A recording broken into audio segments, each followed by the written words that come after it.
Hello gamers and geeks, and welcome to another D&D session. I'm Anthony M, the DM, and I run games of Dungeons and Dragons on the Games and Geekery Discord server.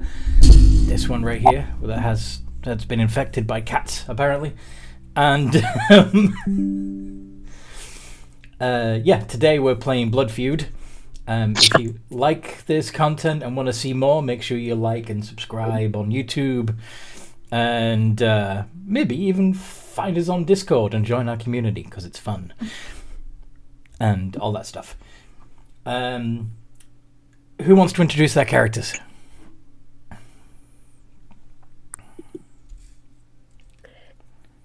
I can.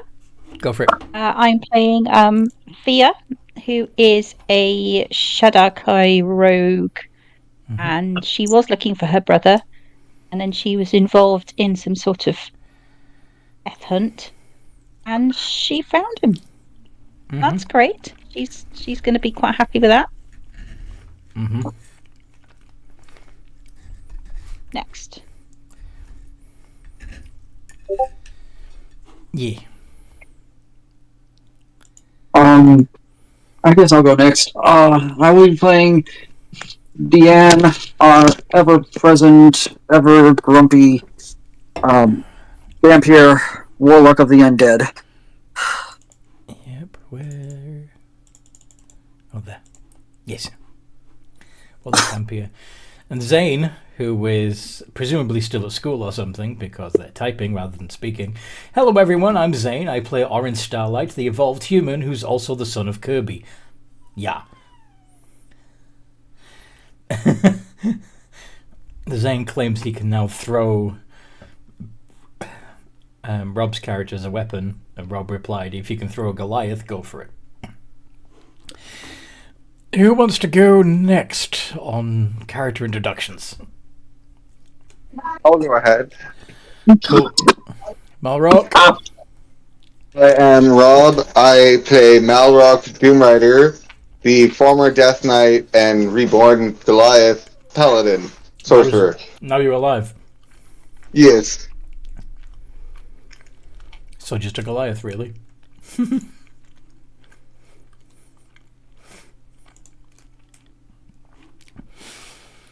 Yeah. Who's next?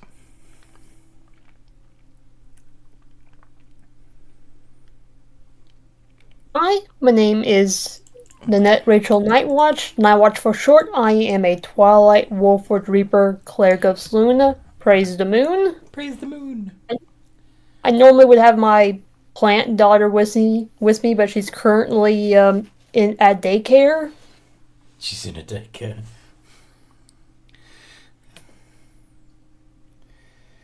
Yes. Okay. So yeah, Masline's not with us at the moment.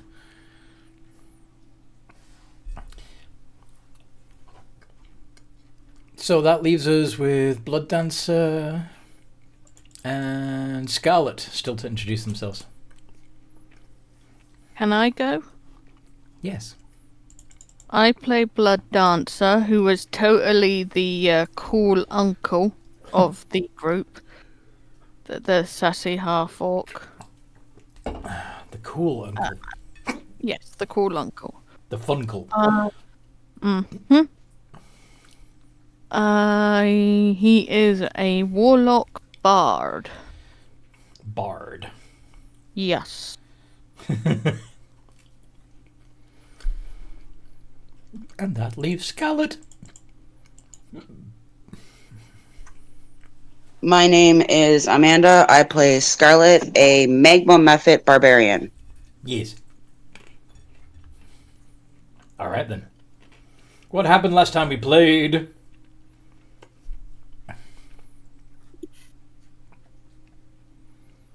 Anyone? We had a feast, says Orin. Hamburgers are made. Sorry?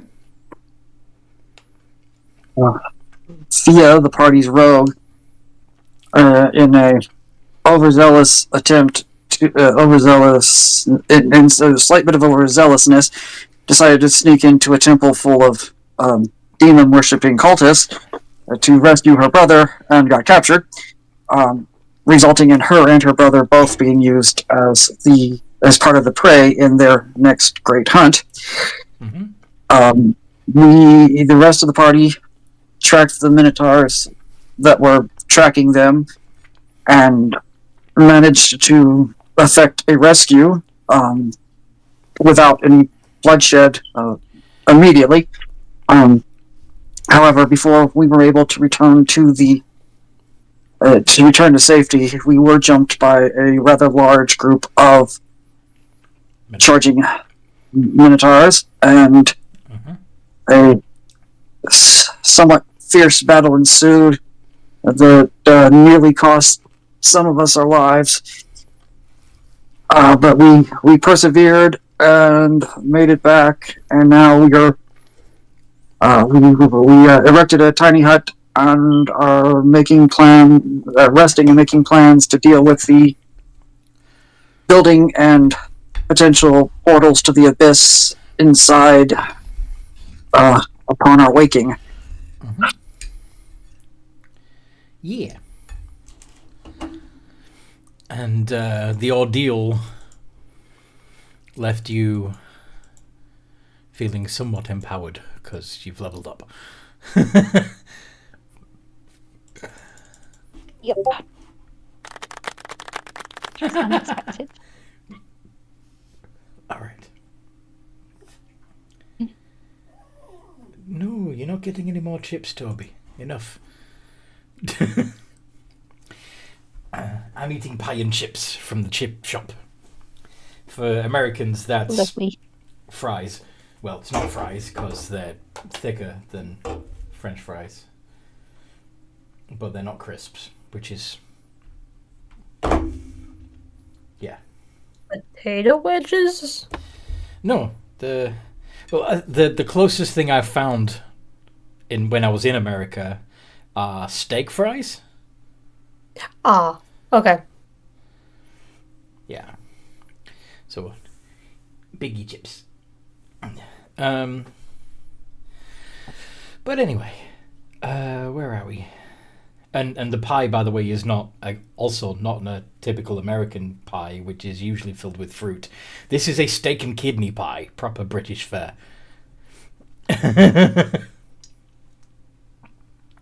Anyway, shush. And of course, it's covered in gravy. Toby, stop whining for chips.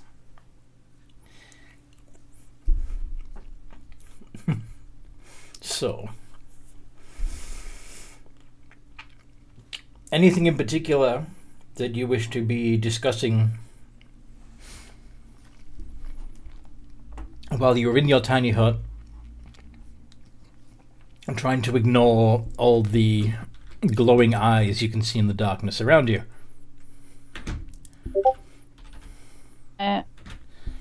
He would ask her brother why he ran off. What happened? I didn't wait for her. I wanted to see he's the not there. world.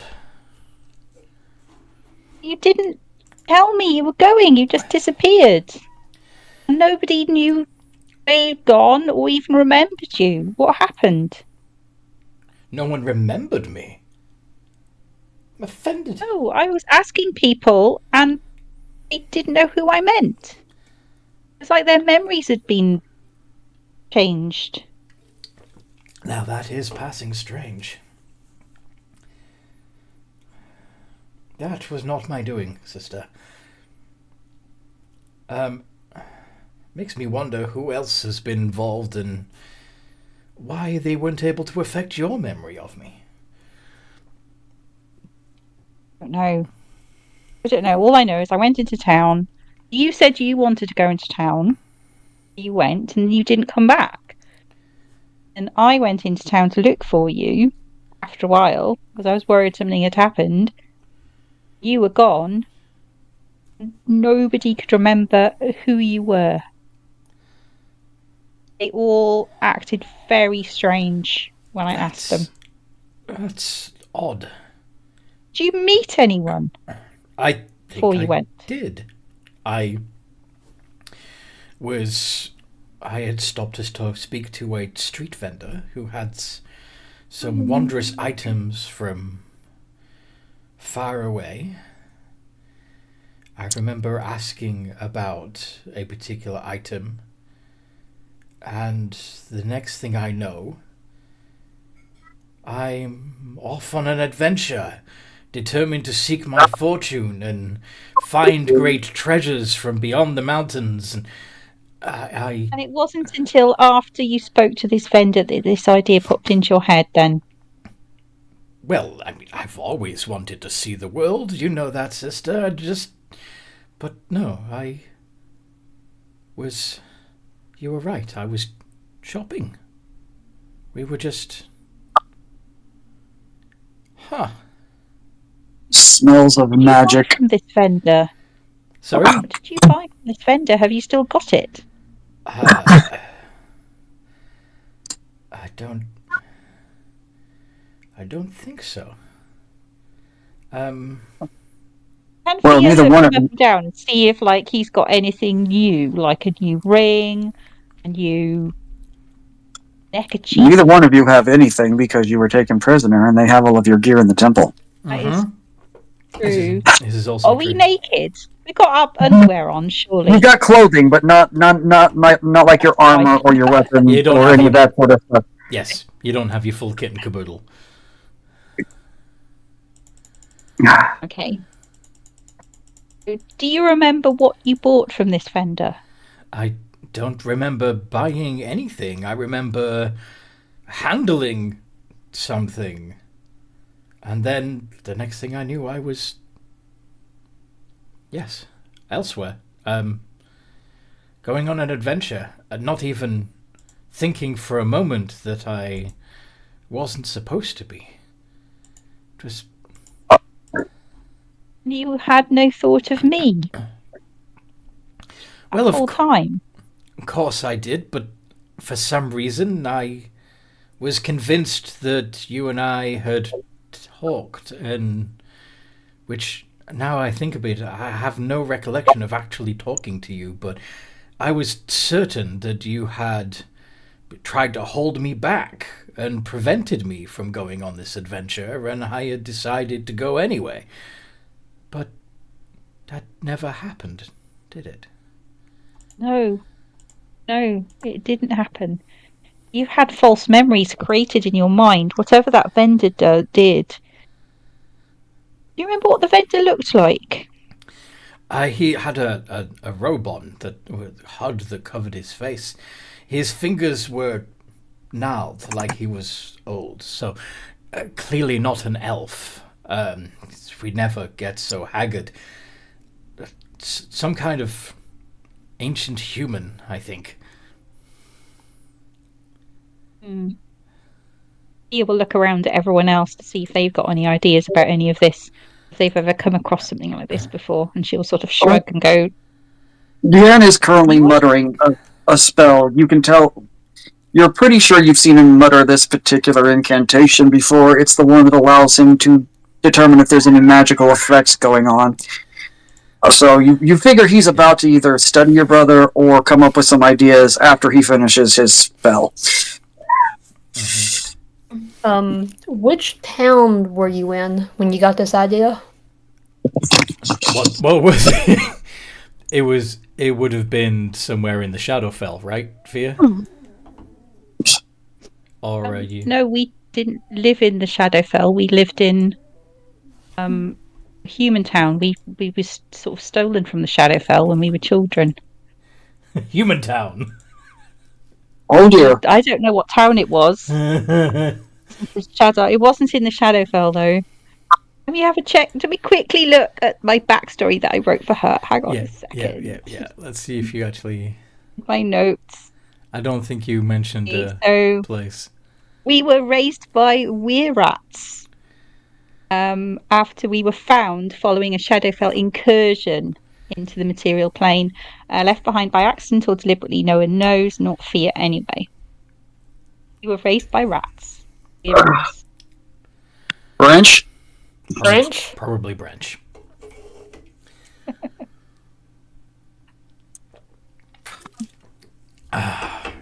All right. But yeah, there are these. As you are sleeping, talking, taking turns.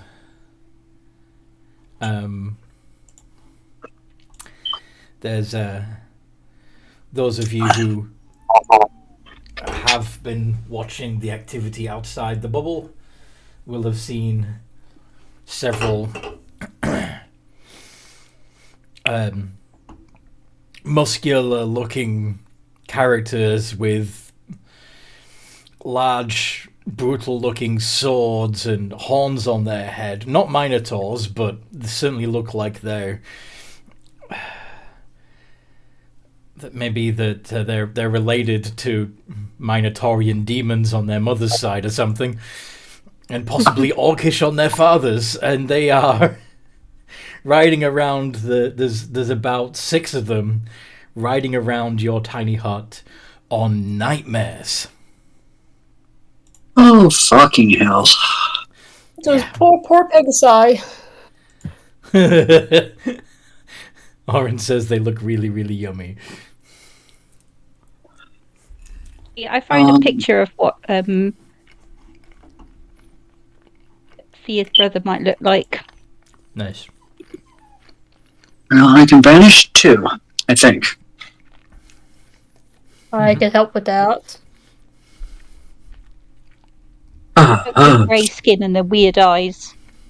But Dad, or not Dad. Holy smokes! Yes, I'm suddenly everybody's daddy. Call me daddy. No, never. No. No, I'm sorry. Apparently, being my brain is locked in real world wording today. Deanne is still taking his 10 minutes to cast Detect Magic.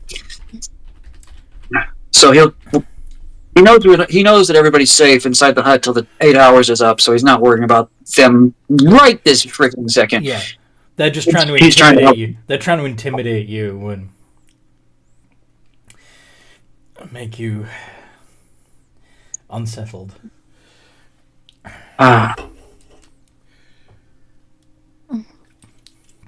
I am insulted. Jan gathered from his. Sorry, you go ahead. No, you go. Fia was going to ask what Jan gathered from his spell. Well, I was going to ask. I guess Fia probably wouldn't be aware he was doing it. So, Detect Magic would reveal that while there seems to be... Go on. I take it back. All right. I'm going to do something different. Okay. I'm going to ask her brother if I can touch him. What do you mean? I just want to put my hand on your shoulder. I want to see if I can figure out if there's anything affecting you. And then I'm going to ritually cast Identify. Identify? Which would tell me any effects of magic on him. I didn't know that could be used on creatures. Look it up. Look up Identify. Look up the Legacy Identify spell. I am going to. Hold on. Yes, it's an often underutilized part of Identify. Identify. You choose one object that you must touch throughout the casting of the spell. It's the last paragraph. If instead you touch... I'm reading it. If you instead touch a creature throughout the casting, you learn what spells, if any, are currently affecting it. Okay. There's nothing currently affecting it. Huh? There's nothing currently affecting him.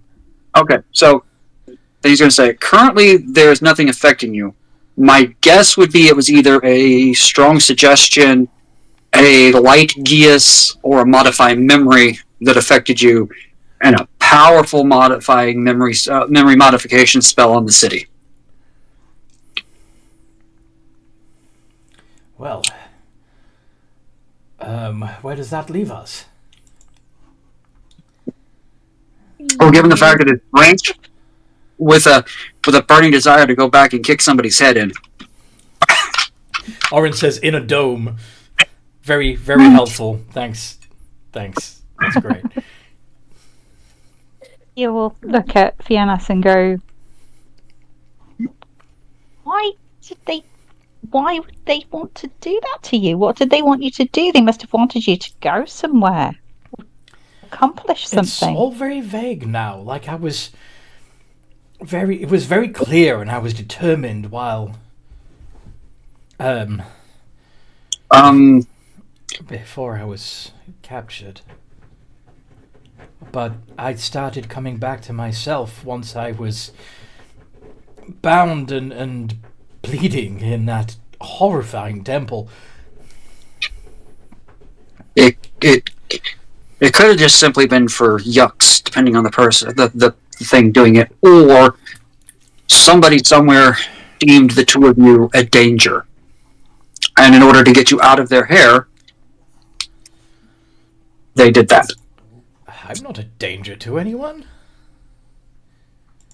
Look, as I said, to get rid of both of us, and they knew that I would follow you, and then they would. I don't know. Are we the only people from the Shadowfell in our town? Is it something to do with that?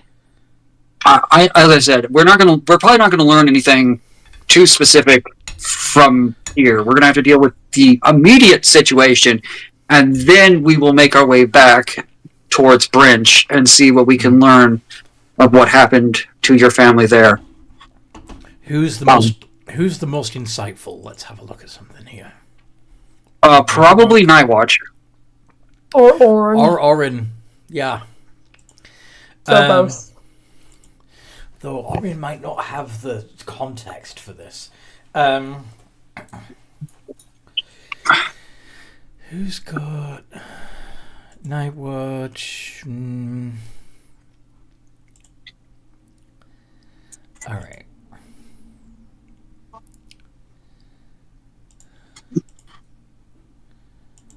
None of you really have decent history apart from Dion. I have an 18 passive history. Yes. Okay. Orin, you do specialize in other cultures. Okay, all right. So, from yes,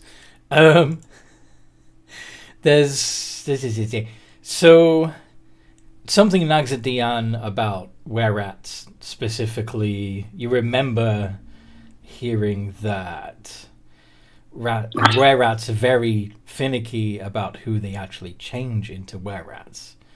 The fact that Fia and her brother were raised by were-rats and were never turned would suggest that despite being raised by the were-rats, they never decided they were worthy of the gift. Huh. And something of this will also occur to Orin and Nightwatch. That basically, if they were raised by were-rats, why aren't they were-rats? If you were raised They in were Bren, racist were-rats. who again raised you in Brinch? Dion was like, We were raised by some were-rats. They said they'd found us when we were small. then why are you not a were-rat? They usually don't reveal themselves to those they do not turn, and they don't turn everybody. No, they do not. I don't Yeah, and know. they're also kind of Have to ask them. lazy. Maybe that's what you're hitting upon something there, Nightwatch. They, I imagine. Correct me if I'm wrong here. I imagine that Fia and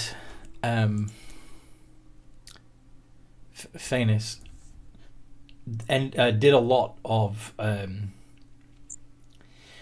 because they weren't were-rats, because they were elves, they were more presentable and able to go topside and acquire things for the pack. So they were basically their DoorDash deliverers. I will explain that's probably why they needed people who did not have a tendency to procrastinate. They used them. Yeah. Interesting. Well, sounds like we have a lot of conversations to have. But first, we're going to have to deal with, this. Yeah, can you guys bugger off? We're trying to have a moment. Come out, and we'll clobber you. We'll go away when we've popped you. Blood Dancer is insulting their Give me back footwork. my stuff. Give me back my stuff and I'll come out and clobber you myself. We'll bury it with you. Your Dan's gonna trotting, look at your trotting is all wrong. Dan's gonna look at that crosswalker and pointing the secrets. Like, these are clearly not normal creatures. To see how, ready he is to charge into battle. Your Dan, you said you have nightmare's been- gonna fall over like that. As much as you're taunting, you are aware that their hooves aren't actually touching the ground at all.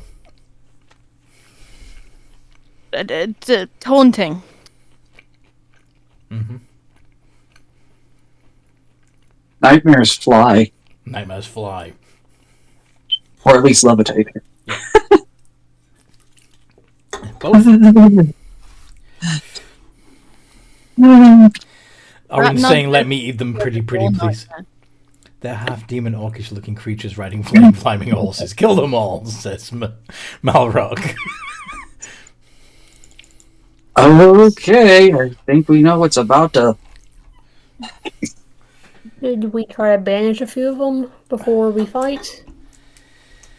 You can certainly try, I suppose. As soon as that freaking tiny hut comes down, they are charging in. That's why I'm keeping it up. Maybe you could put your hand out and shoot from inside the tiny hut. I think I can use spells inside the tiny hut. What does it say? Yeah, What is that's it? her stuff. So she's going to be very limited. I'm pretty Okay. sure. Someone wants to let Pretty her sure a you have to dagger. be outside the barrier to be able to get spells through the barrier. That's why I was suggesting putting your hand out the barrier. That would work, right? Mm-hmm. Yeah, that's not going to work. The one that's been talking, Anthony, I am going to stick my hand out and I am going to cast Banishment. Wisdom save, yes? Charisma save. Oh dear. The DC is 23. Nice. Let's see if there's any point in rolling. I'm assuming you're aiming for the rider. Because I'm casting it at 5th level, I will be banishing the Rider and the Nightmare. Okay. You said it's 23. DC is 23. Okay. So then...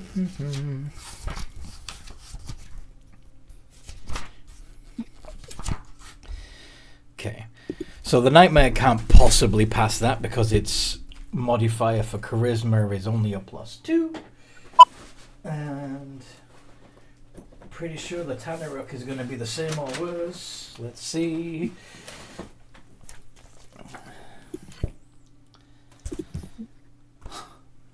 -1. So yes, you managed to get rid of one Tanaruk and Nightmare combo. leaving you with only 5 left to deal with. Who's next? I'll take it. I'll stick out a hand as well. Alright. And I'll do it at 5th level. To target 2. Actually, it'll be 3 since my Book of Exalted Deeds upcasts my spells. Oh, wow, okay. So, a Tanaruk, a Rider, and another Tanaruk? Or another, excuse me. A Nightmare, a Tanaruk, and another Nightmare? Or 2 Tanaruks and a Nightmare? Actually, let's do 3 nightmares. Yes, you're on the ground. Oh dear. Okay, so 3 of the nightmares, 3 more nightmares disappeared, leaving those 3 Tanaruks that were riding them steedless.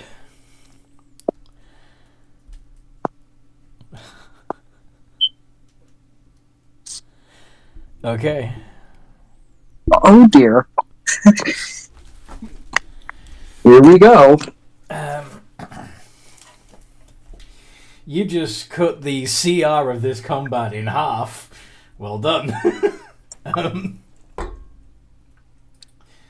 Banishment. Just checking something. Concentration for a minute. Sorry? Yep. If you're looking for what it is, it's we hold concentration for a minute, and if they are non-native beings, then they will not return. Yeah, I'm just actually Aren't we checking. still in the tiny hut? You're still in the tiny hut, yes.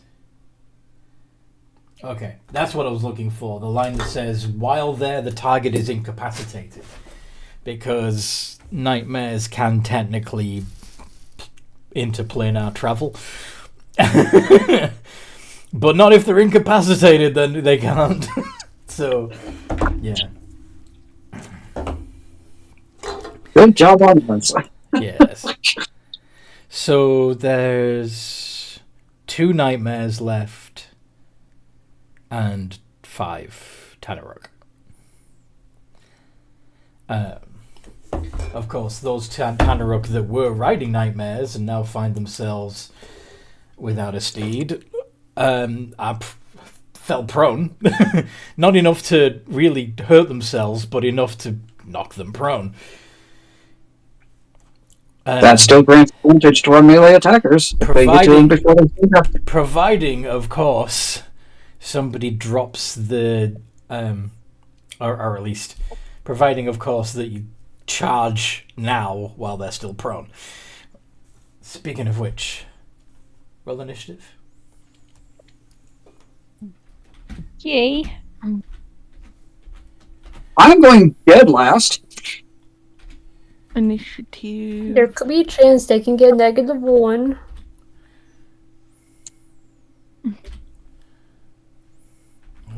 As much as I don't want to do it, I'm half tempted to get my dexterity up to 13 so I can multi-class as a rogue, so I can take Swashbuckler and get my charisma to my initiative modifier.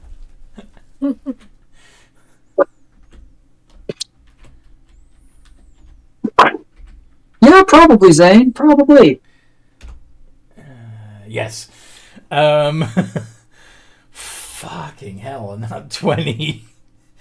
So, yeah, Orin goes first on a 30, followed by the Tanaruk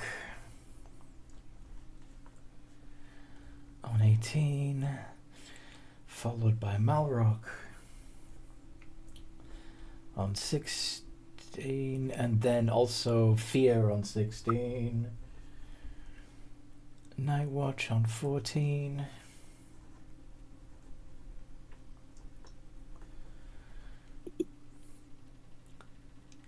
The Nightmares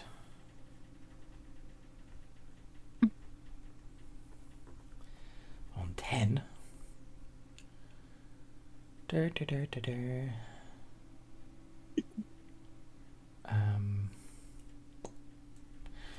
we go. Blood Dancer on 9.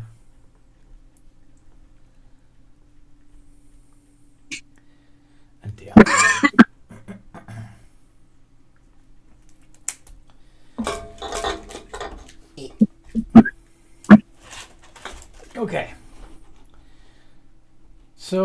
Orin, what you doing?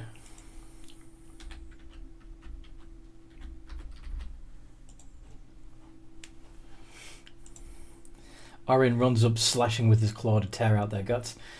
Presumably one of the ones that are prone, yes? Yep.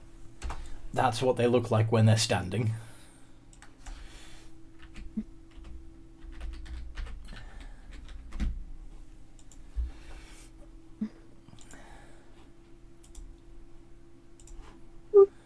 Hmm. 28, 29, and 27. Yeah, those all hit. Oh, you got a crit too. And this is what the nightmares look like. Just fun.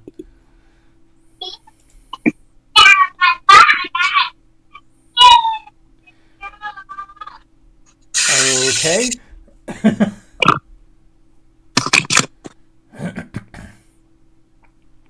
So how much damage?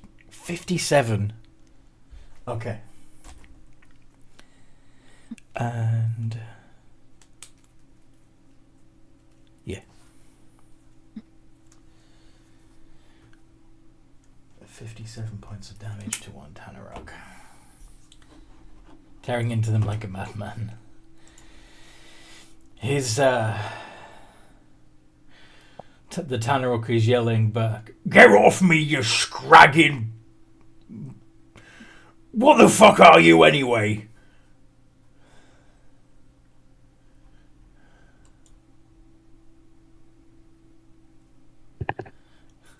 Magical but end of turn. Okay. The Tanarok. So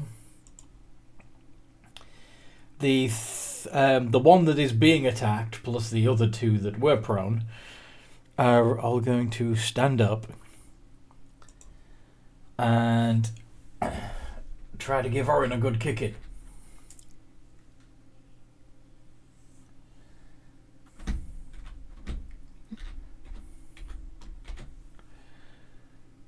Plus 7.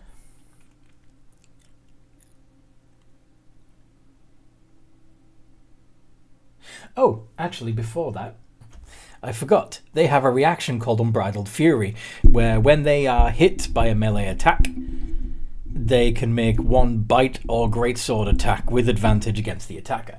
Now, of course, they are prone, so it's going to be a straight roll instead, but still. Does a 21 hit you, Orin? Okay. 2d6, please. 4. 11 points of damage from the greatsword. And then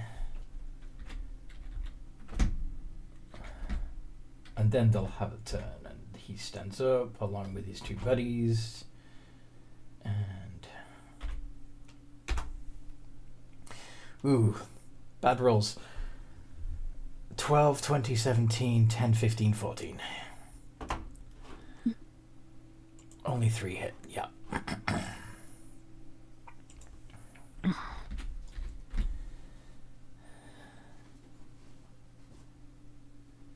That looks like 2 bites and a greatsword to me. 2d8 plus 2d6 plus 12.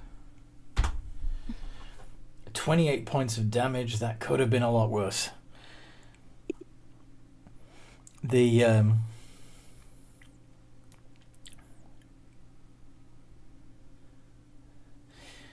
definitely could have. The 2 Tanaroks that are still on Nightmare back are going to hold their actions until their steeds bring them closer. Malrock.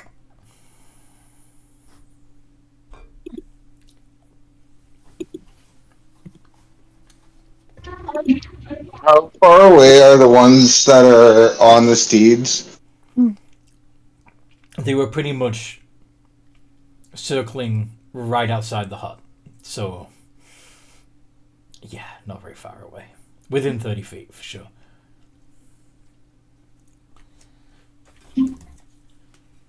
I want to jump onto one of the nightmares. Holy shit. Okay. Are you doing like a flying kick move to try and knock the Tanaruk off?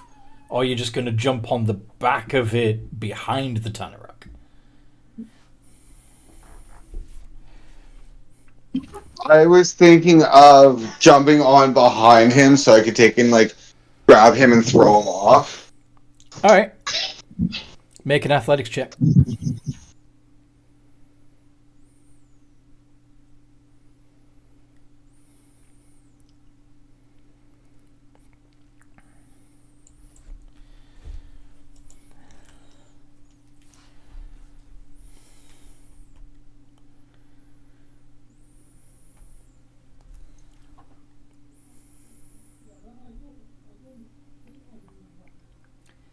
Hello? Hello. Okay. So I just checking my sheet. Your sheet. Malrock, your athletics is a +9. Zane, can you hear any of us? Okay, good.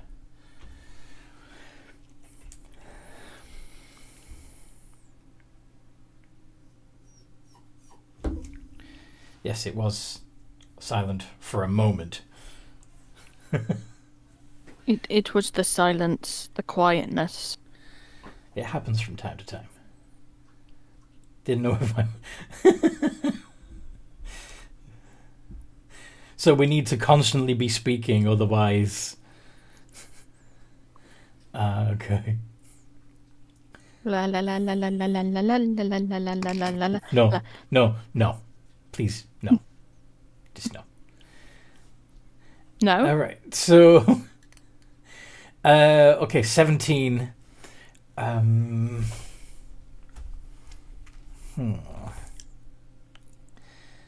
Okay, I'm going to say that you do hop onto the back of the nightmare, but...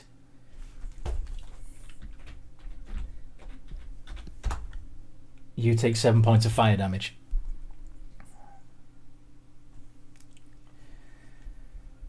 And that was your action.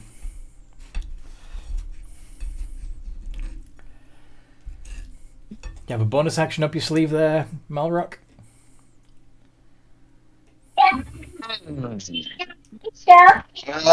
Normally no, but I have quicken spell, so I'll double check what I can do. Well, you can quicken a spell, such as Compelled Duel, or Haste, or Inflict Wounds, or Command. I was going to say, or command would be pretty good. Mm-hmm. But isn't it limited to humanoid? Yeah. Soul's Crown of Madness.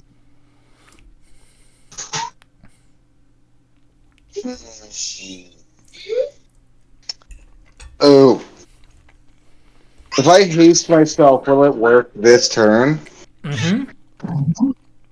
Then we're doing that.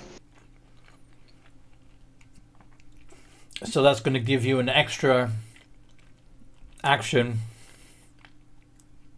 with which you can do a single attack. And I could do a grapple as that attack, correct? Yes. Contest your strength check. So would it be my athletics or my to hit? Would be your athletics. Oh, well, turns out they're the same, so... Yeah.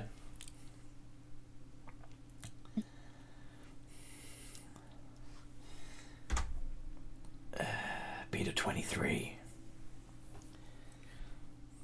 Nope. You hug the Tanaruk, and he turns and goes, "Steady on, mate."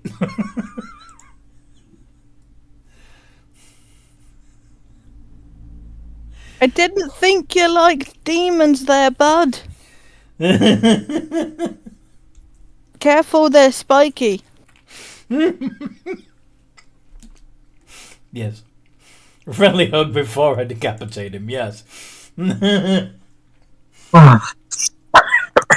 Okay, Fia. Yep. I've got no equipment, I think, have I? This is true. So I'm not sure what I can do, really. Hide.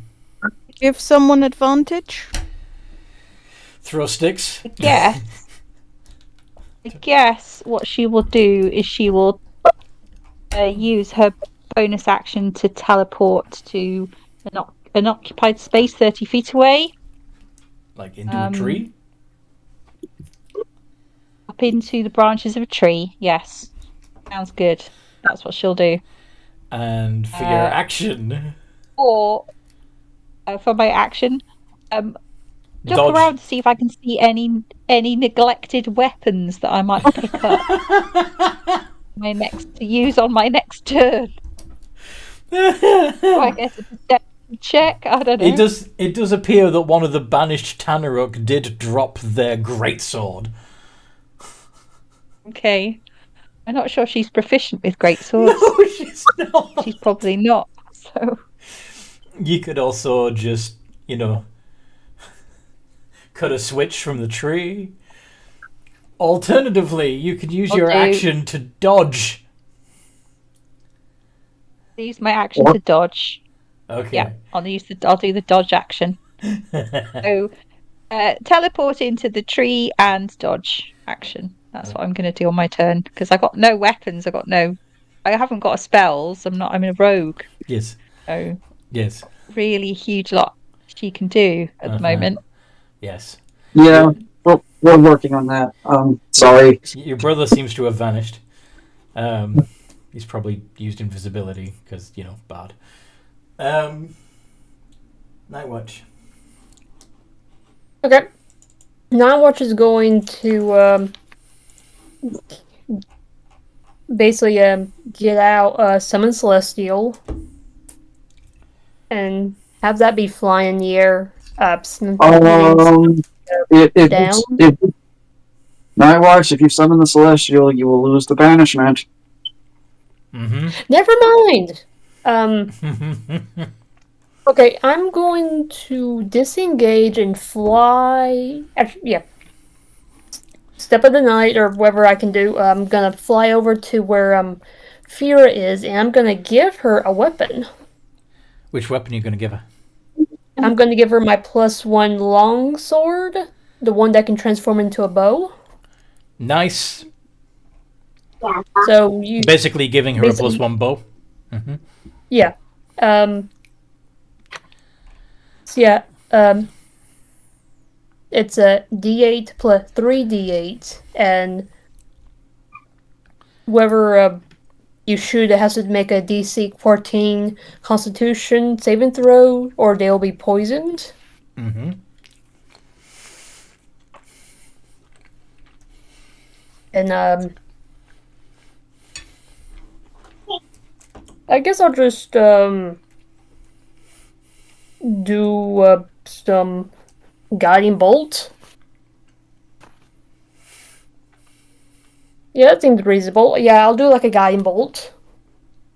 Okay. On one of the downed ones. None of them are prone at the moment. Okay. They all stood up before you got to your turn. Then I guess I'll shoot the one that Malrock is with.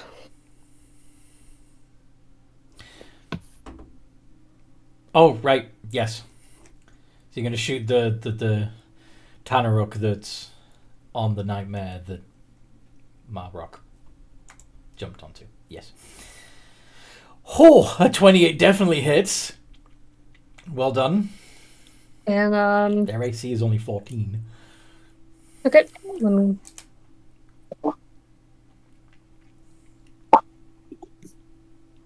Okay, let's see if I want Upcaster or not.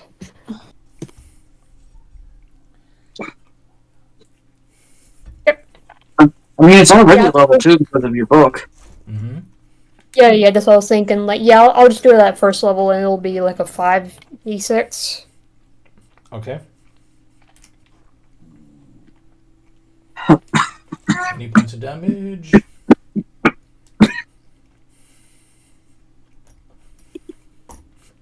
Come and get me, cowboys!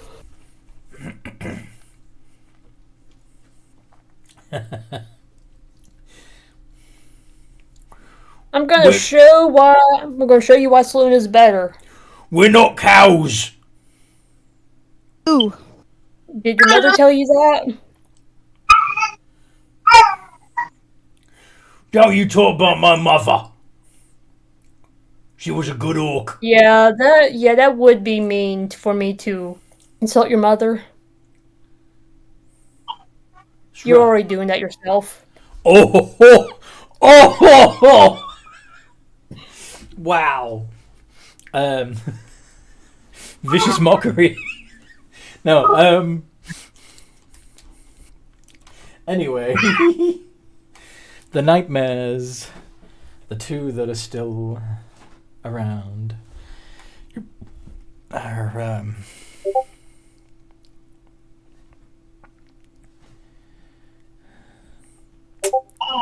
the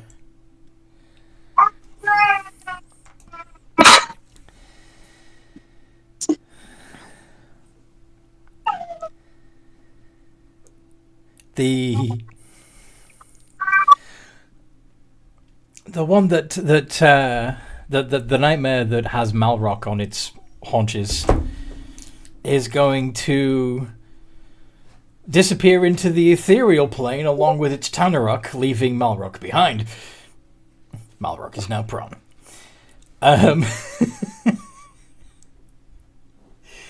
The other is going to charge at Nightwatch.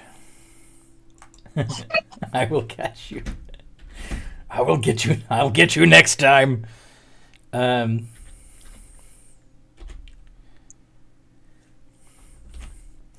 So, Nightwatch.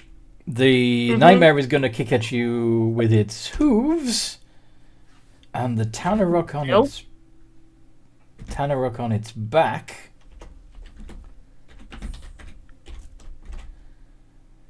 is going to swing at you with its greatsword. Oh shit! Yeah, those hurt. The 17 does not hit. Everything else does. Do tell, how much in pain am I in? Yeah, I will tell. You will find out in a moment. 6 plus 8. Oop. 29 points of slashing damage. Okay, not bad. Yeah, could have been worse. Yeah. And I'll have to make a Constitution saving throw. Yes, DC 14 to maintain concentration on banishment. Half the damage. Because it's greater than 10. You really shouldn't have taunted them. Well, better to me than the others. Well, thankfully, I have Warcaster. Frick. You just say it. Yeah. Yeah, the DC is 14. Yep. Yay. Now. Boost, stay gone. Blood Dancer. Yes. I would like to throw a Jade Lotus at a nightmare. There's only one on the field at the moment, and it's within 5 feet of Nightwatch. Bluff, it's dangerous using one like that.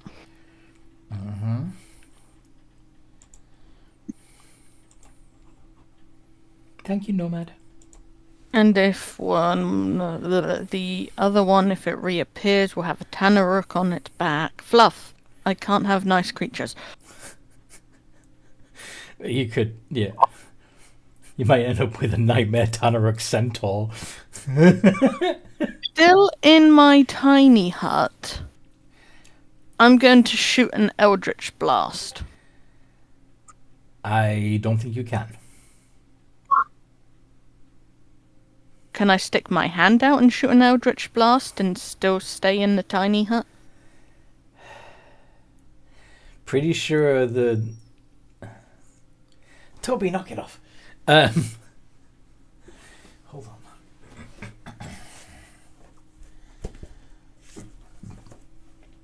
Leomund's tiny hut.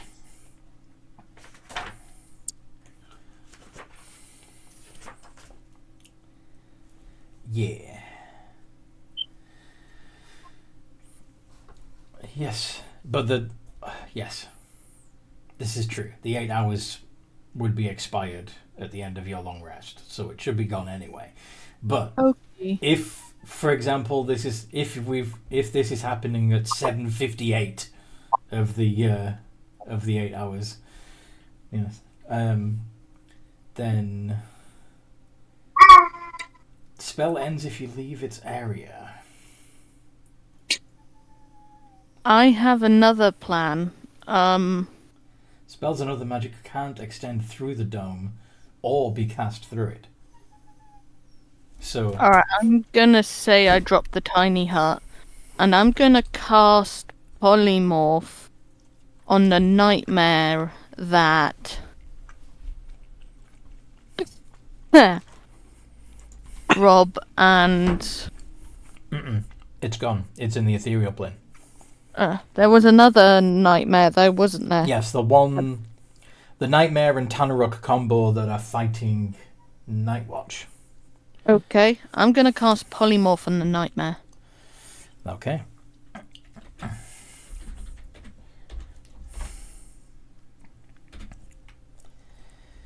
And it doesn't have magic resistance. 12. I think that's a fail. What are you going to turn the Nightmare into? I am going to turn it into... I don't want the Tanaruk to squish it when it shrinks. Sparrow. Pigeon. I want to be able to Swallow. grab it as well.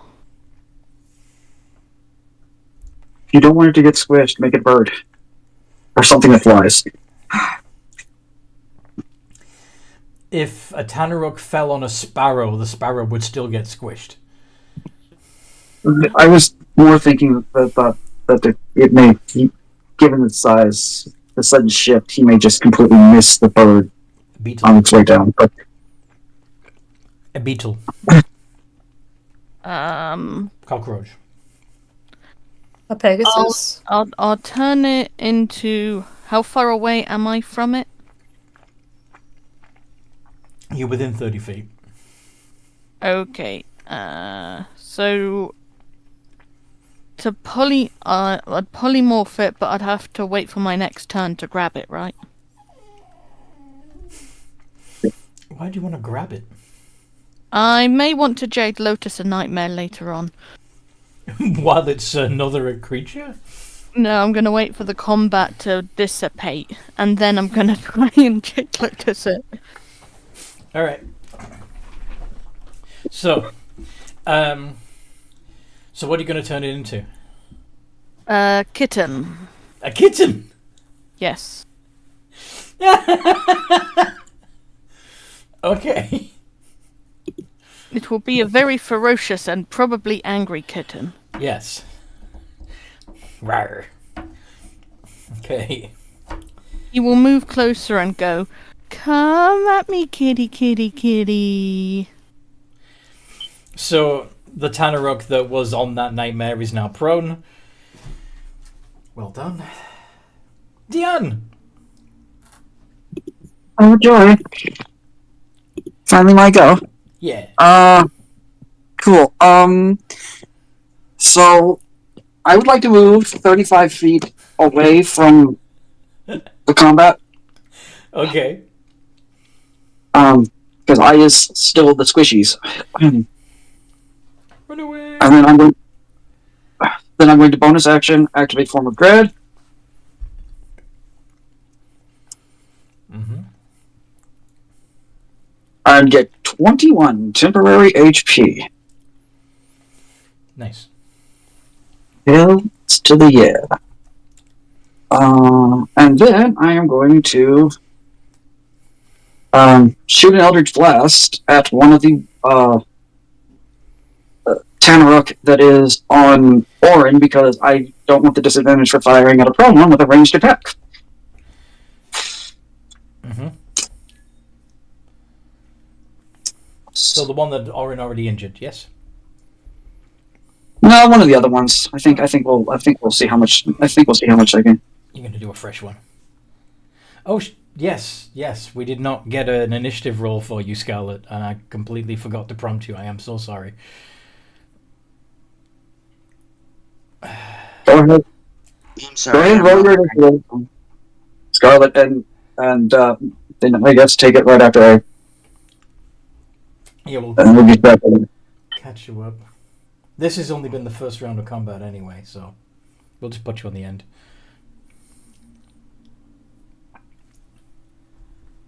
So don't bother rolling. Yeah, roll it anyway, so we'll see where you're supposed to be in the turn order, but for this round, we'll just have you go next. All those... Yeah, no, all three of those hit. 14. You're a barbarian, Scarlet, so you get advantage on that. You can roll twice and pick the highest number.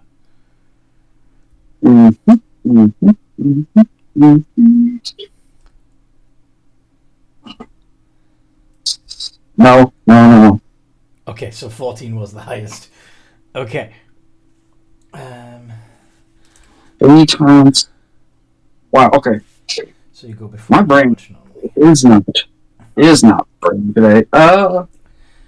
So let's see how much. How much damage did you do? 40. Very nice. Jesus. As the blaster does. Also, can I get it to make me a wisdom saving throw, please? What's the DC? 17, because this is not based off of my spell save DC. It's weird. 5. Well, that's not going to pass regardless. If it's not immune to frightened, it is now frightened of me until my next turn. It is not immune to being frightened. Oh, but it is. This is a magical effect, yes? It is. I don't even know. I suppose so. It comes from my form of dread. It's just when I make an attack, I get scary. Still fails. It's fine. Okay. This fucking half orc, half demon is scared of you. Well, I did just, send 3 beams of concussive force at its face that hit pretty substantially and withered some of its skin. I can see it. All right, that is my turn. Okie dokie. Scarlet! So, Scarlet realizes that there's a fight going on and charges in, I assume. Do you want to attack the dude that is on the ground next to a angry mewling kitten? Do you want to attack one of the 3 that are attacking Orin? Yeah, those are your only options right now. The one lying down or the 3 that are attacking Orin?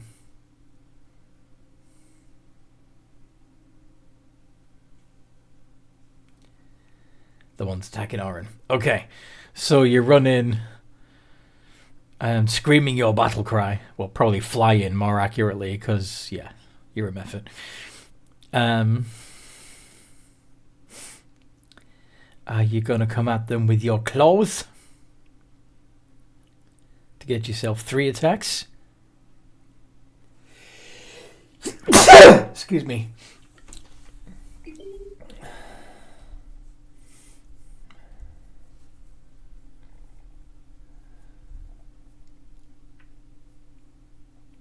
Rob suggested earlier I use my tail, so I'm going to give it a whirl. Cool! Alright. So, 2 iterations of d20 plus 9 anyway, regardless of what weapon you're using.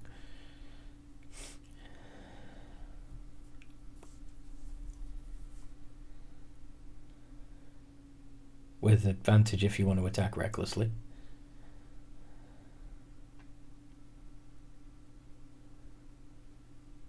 Oh, they're using the great axe to attack. Fair. Yeah, sorry. Sweet. I was coughing and I couldn't get it out. No worries. It still would be 2 iterations of d20 plus 9 with advantage if you want to do reckless.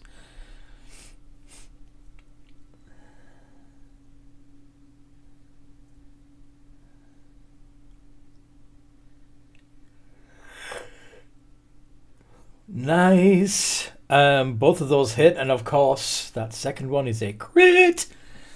And you do have brutal criticals. So you're going to be doing a total of 4d12 plus 16.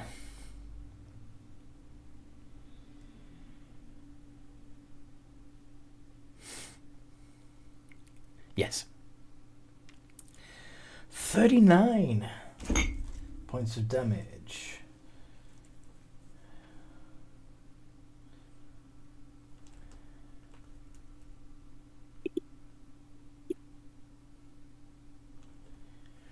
Yeah. One down. And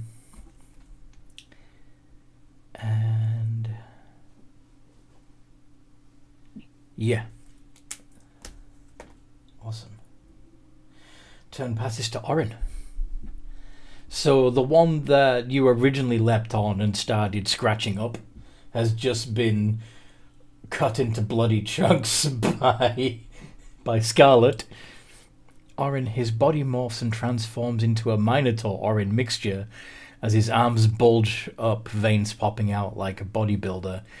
Action to transform and bonus action to change adaptation. Okay. So you're just going to Hulk out and pass your turn? Yep. Cool. Just hulking out. That's my turn. All right. The Tanaruk's distracted by the attack coming from the fiery thing. Yeah, they're probably a little confused right now. Because what's happening to you looks demonic. And what Scarlet is looks infernal. So they're going to attack Scarlet. Yeah. Probably wondering why I'm not helping them. Well, that, they're demons. They know that they're fighting amongst themselves, especially if you're... I mean, they're clearly Team Baphomet and you're clearly Team Driblex. So, you know. I mean, the fact that I'm a Minotaur right now is why. Well, this is also true, but you just now changed into something Yeah, that they recognize. true. Which is why it's like, oh. They saw you do it. Yeah. They saw you do it and went, oh, that's a friend. Let's attack this imp thing instead.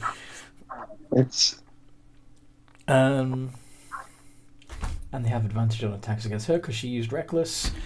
And Scarlet's AC is 16, so only 2 of those hit. There's a couple of nat ones that they avoided there with the advantage, which is nice. But yeah, so we're doing 1d8 plus 2d6. Oh. I forgot to do their reaction attack. Okay, well, actually, they didn't survive, so they can't do a reaction if they're already unconscious. Never mind. 7. What am I doing? Plus 8. Plus 8. Okay. So 20 points of damage to Scarlet, except she's raging, so it's only 10. 10 points of damage.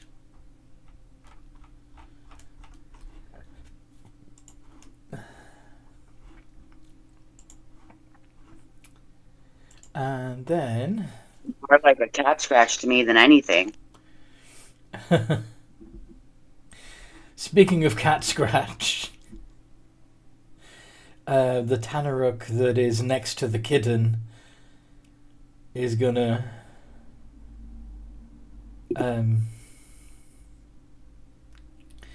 stand up, pick up the kitten, and throw it as far as he can. The kitten, of course, dies on impact, turning back into a nightmare. But that's its turn. Perfect. Perfect. Okay. Malrock.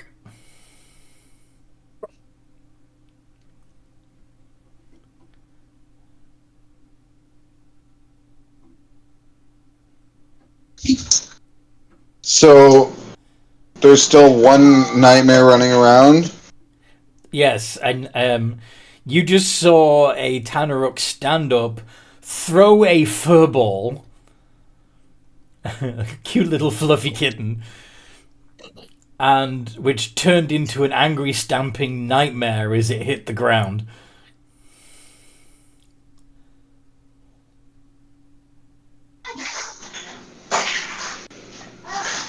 Trying to think of what I could try and use to influence it. Influence the nightmare. Well, my first thought is animal handling, but it's not. Wouldn't technically be an animal. No, it's technically a fiend. Damn it.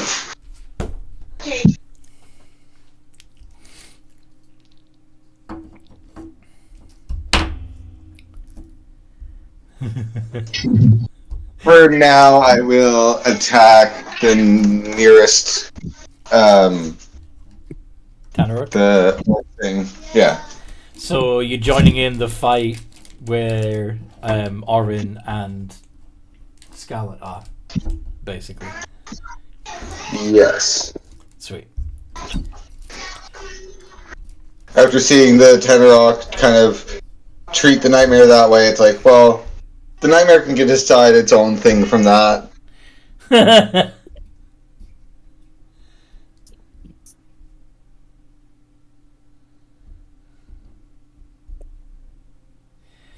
Okay, so you're going to attack the nearest Tanaruk. Are you going to go for the one that's injured or the one that's fresh? The one with that reason. Go on. I'll go for the one that's healthy. Okay. Fresh.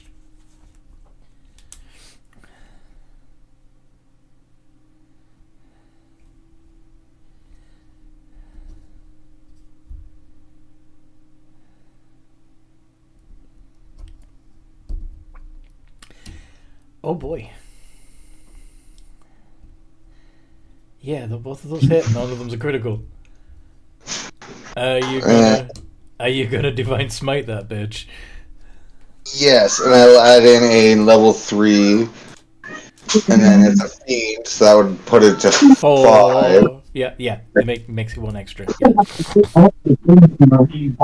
And don't forget you're wielding a Holy Avenger, so each one of those attacks on a fiend deals an additional 2d10 radiant damage, or 6d10 because of the crit.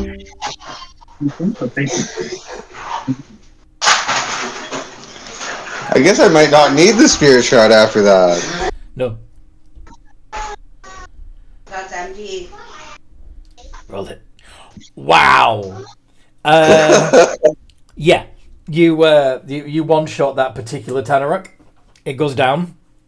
It goes from perfectly healthy to unconscious. Shan. And I'm hasted. Shan, look up. Look a couple of lines up the page.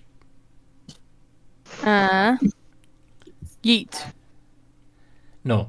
Boom. Down from that. Between yeet and boom. Oh, 124. Wow. Above that. I need to make... Oh, that's where Scarlet went. Okay. Fucking hell. Where did Aru go? I don't know. Because Aru didn't tell us. He just disappeared. Probably he did mention Also hasted. he did mention internet trouble earlier, so But yes, well done, Malrock. Fia. And I still have my third attack from haste. Shit. Oh yes, you do. You still have your hasted attack. There it I is. almost forgot. I did forget. So I'm assuming you're going to... No worries. I'm assuming you're going to move into melee with the injured Tanarok and try and hit that one too. Yes. Go for it. Holy shit! That's another crit! How are you doing this? You're on a roll. Apparently. Have you bribed the bot somehow? He gave the bot a terabyte of storage and it was happy. If I knew how to do that with coding, I would be making so much money off that. Mm-hmm. You know, it's the funny part is it's possible. Yeah. But only Antony can do it. I cannot. So maybe Antony is just giving you some fortune. No. He's like, you've suffered enough. Don't jinx us. Anyway. 77, and since it was already hurt, it is down also.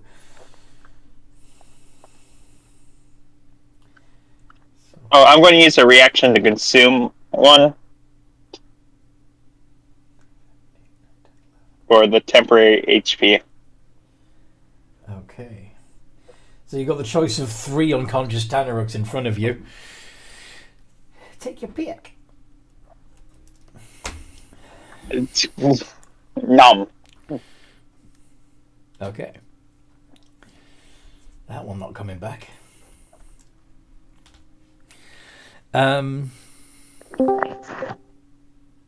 Yay. Alright. And now it Fia? Yep. So I've got my +1 bow. Yes. Which I kindly was given by Nightwatch. There's pretty much So only that's one. basically my. Yeah. Yeah. There's a only... +10. Okay. Roll to hit. Not 1. Oh shit. Yep. Would be, wouldn't it? Everyone else has got all the crits. You're not. Critted me. Technically, that was a critical. Unfortunately, it was a critical one. Yeah, I guess. It was a critical one. Fia falls out of the tree. No. And no. Takes terrible damage. No. No, that's not what I'm going to do.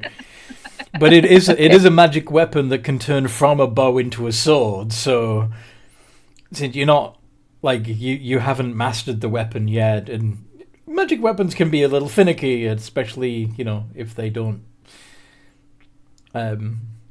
You. They don't know you. Yeah. So, as you are drawing the bowstring back to fire the arrow, it turns back into a sword. Damn it. So wouldn't it? Okay, I think that's it for me. However, there might be something else I can do. Okay.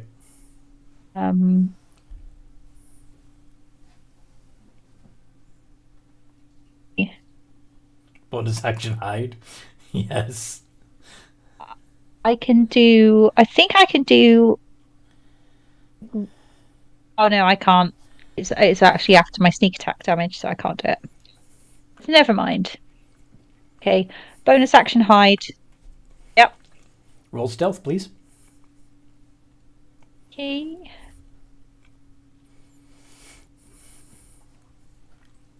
If I don't crit fail this one too.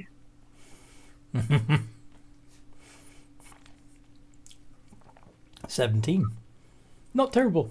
Oh, very bad. Given it's the 13 is my efficiency bonus. Yes. Reliable talent. That is a 23. This is true.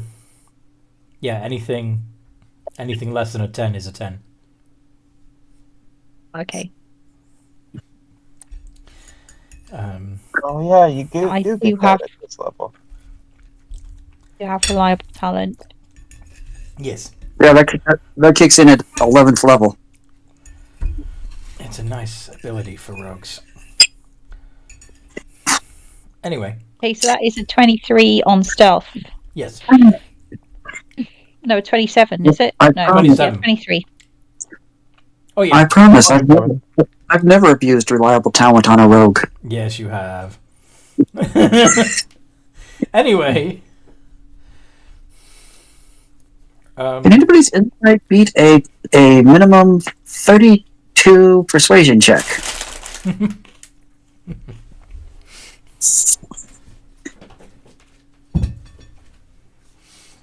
Okay. So, Scarlet.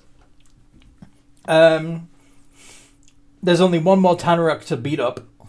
That you can see. And that's the one that just threw a kitten. There is a nightmare. Do you want to attack the burning horse? Or the orc with horns? Scarlet. Let's find my brother. Where's he gone down? Scarlet? Yes, I do. Which one? The horsey. Okay. So you're gonna chop him up with your axe again? Yes, the evil horsey.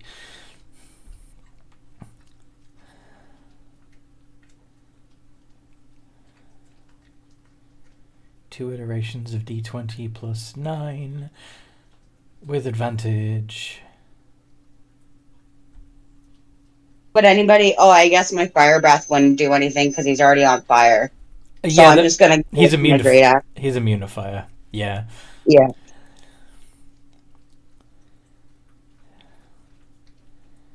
He's burning.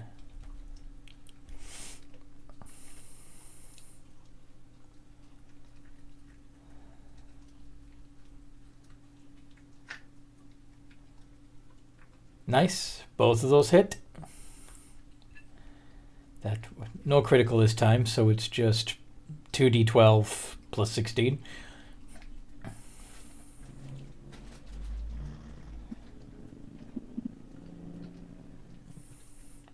$26 points of damage.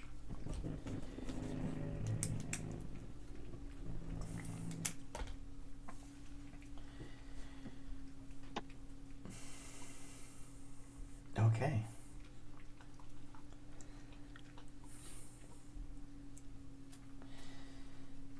And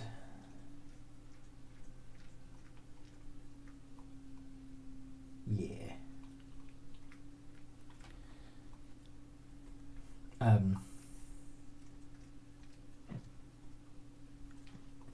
Yeah, so it'd be Nightwatch's turn, right? Yeah, I think so. Sorry. There you go. I guess I'll just do another guiding bolt. On what? The Tanaruk that's attacking you? Yeah, on the Tanner off. That's within 5 feet of you? Yeah, that's probably not gonna work. I guess I'll do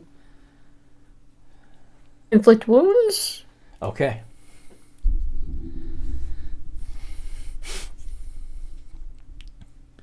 Oh yeah, that hits.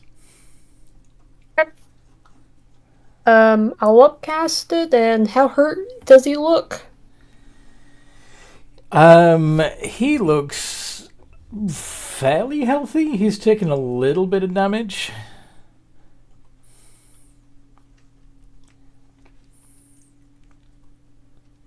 He's not bloody yet. You know what? I'm gonna do a big thing. I'm gonna do it at 6th level. Nice. Actually, no, 5th level. Need true sight for something, just in case.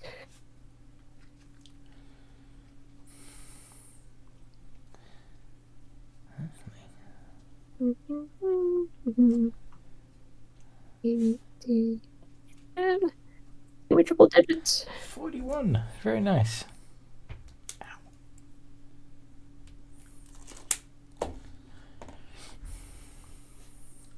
He's still not looking bloody. And then it's the nightmares. So the one that is in melee with Scarlet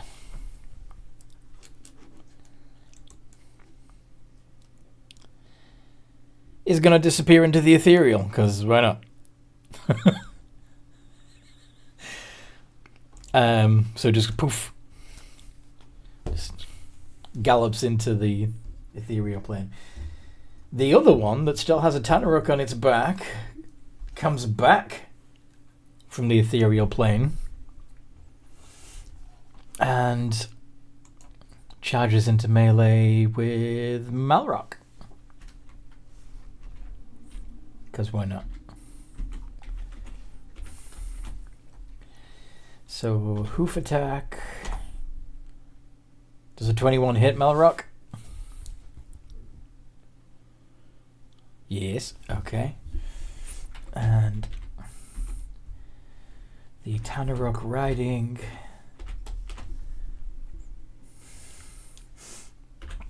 swings its greatsword. 23 and 25. How? So that's 2d8 plus 4 bludgeoning from the nightmare and 2d6 fire from the nightmare, followed up with 4d6 plus 8 from the Tanaruk. 46 points of damage altogether to Malrock.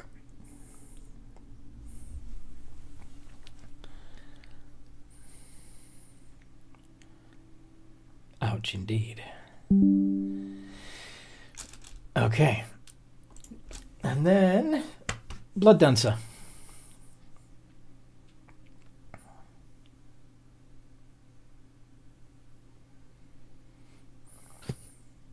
So there is a Malrock that's being beat up. Malrock is being attacked by a Tanaruk riding a nightmare, yes. Right. And the other Tanaruk is in melee with Nightwatch. Wait, doesn't haste add AC? Yes, it does. So did that 21 miss? Depends. What does the haste add? It adds +2, which would bring your AC up to 20, I believe. So, yeah, no, everything still hits. Yeah. Shit. I tried. Yeah. Close, but no cigar. Blood Dancer is gonna go help out Nightwatch. Okay. And pull up Black Razor and go, time to get to work, buddy. Does he haste me? Yes. It's about time. I know you've been itching for a fight. Settle down. Gimme. I need souls. I need souls. I get 2 attacks, right? Yeah. Well, you get your regular attack and your haste attack. Yes. Look, I know you want soul. Like, didn't I not feed you enough goblins earlier? No. Or... Are you ever full? No.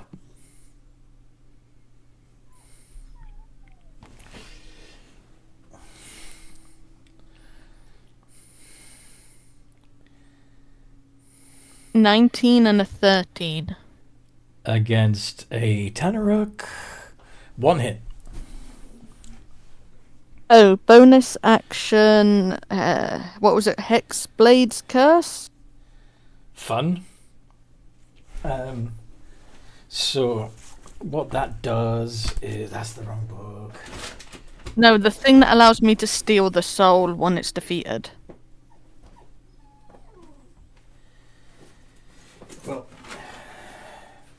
The Black Razor kind of does that anyway.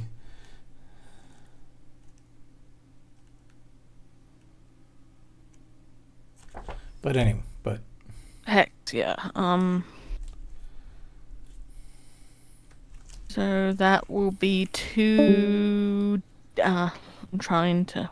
What damage does it do again? 2d6 plus 10 if you've used Hexblade's Curse. Yeah, I will use Hexblade's Curse and 2d6 plus 10. And if you want to use a Bardic Inspiration, you can also add 2d6 psychic damage. I will do that. Okay. 19 damage. 19 points of damage to that Tanarok. Oh, shush, Toby. You're not getting in. There are no more chips. You've eaten them all. No more chips. Anyway. Yeah, well done, Blood Dancer. I'm going to say to the Malorok he's fighting, ha, now it's 2 against 1. What do you think of that? Get some more eyes and then it'll be a fair fight.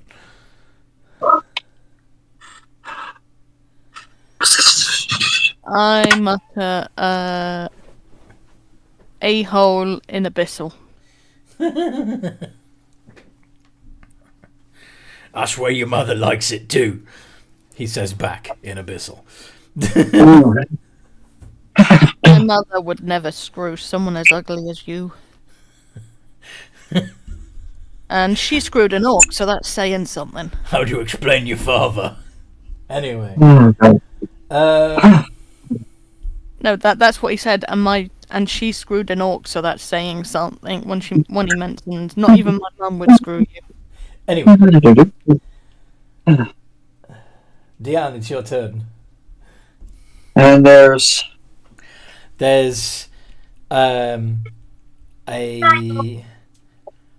Tanarok riding a nightmare attacking Malrock, and a Tanarok without a nightmare in melee with Blood Dancer and Nightwatch.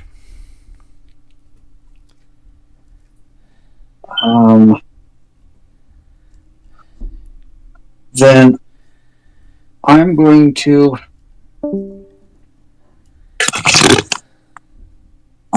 cast Hex. Okay. I'm gonna hex the strength of the one by Blood Dancer and Nightwatch, and then I'm going to throw some Eldritch Blasts at it. Roll to hit. Just a second. Roll to hit. I'm working on it. Yes. Sorry. Just the Okay. reminded me of a song, that's all. Wow. 32, 33, and 34. I think those hit. I'm pretty sure those hit. Especially since its AC is 14, Diane. Yeah, I know. I only missed on that once.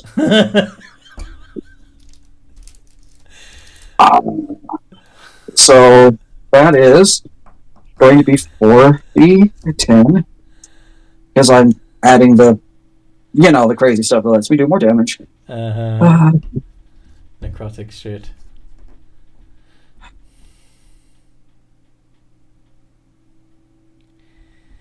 $66.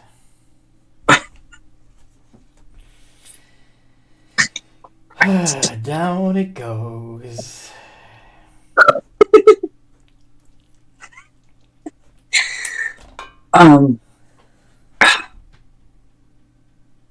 I feel like Deanne would think about doing something stupid, but is not actually going to do it because I don't want to tempt fate. Something stupid. So that's going to end my turn. Okay. And Turn passes back to Orin. There are 2 more corpses, unconscious orcs, Tanarooks at your feet. But your friend Malrock, who is probably within 5 feet of you, is getting attacked by another Tanarok on its nightmare. The very same Tanarok and nightmare combo that Malrock tried to ride earlier. Is that one within 5 feet of me or 10 feet? 10. 10? Okay, good. I'm gonna pick up one of the bodies and chuck it at the person using my enhanced strength. You're gonna hit him with an unconscious Tanarok. Yep. Okay. And I'm gonna reckless too because I'm a minotaur. Okay. I can see why you love this homebrew bullshit. Yeah, that hits. And it's way. It doesn't do a lot because it's a crit. It's only going to do 15. And that was aimed at the Tanarok riding the nightmare. Yes. Yes, it was, and that's my turn because it's an action to use that. Yeah. Kill. I purely find it funny that I can just chuck people. Mm-hmm. That's my turn. Okay, the Tanarok.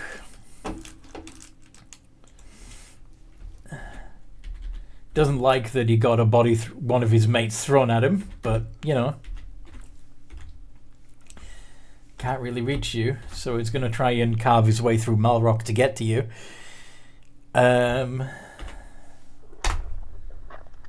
22 and 16. Only the 22 hits. 2d6 plus 4. 12 points of damage to Malrock. And that's the only Tanarok still standing at the moment. Why are all my mates sleeping? Oi! Get up, you lazy bastards! They're not sleeping. They're being a snack right now. Wake up, or the fight'll be over, and you won't get a chance to clobber him. Are you going to go check on them? He's staying on his nightmare. Malrock, it is your turn. Naturalized fiends, yes. So he's still on his nightmare in front of me? Yes.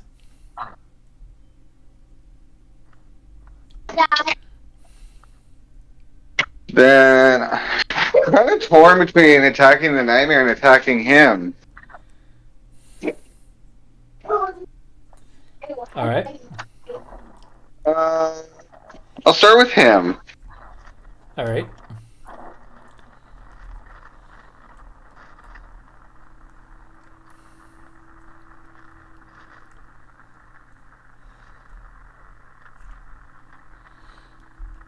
Zane, what's happening?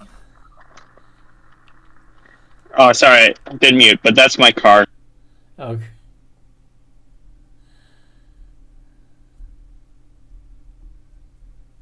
You're looking to see what are the benefits you get from haste? Yeah, I remember there was an advantage part to it, but I couldn't remember which. It's the dex saves. Yeah. Nice, all 3 hit. How much damage? How much damage do you do? I'll add in my last level 3 spell slot for Smite and make that 5d8. And remember to add your swords magic damage too. Yes, 2d10 per hit.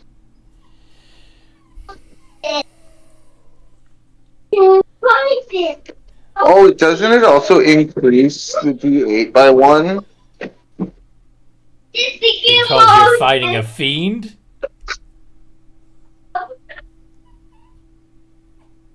Yeah, I just thought that the Holy Avenger actually added on, or took away the limit, one or the other.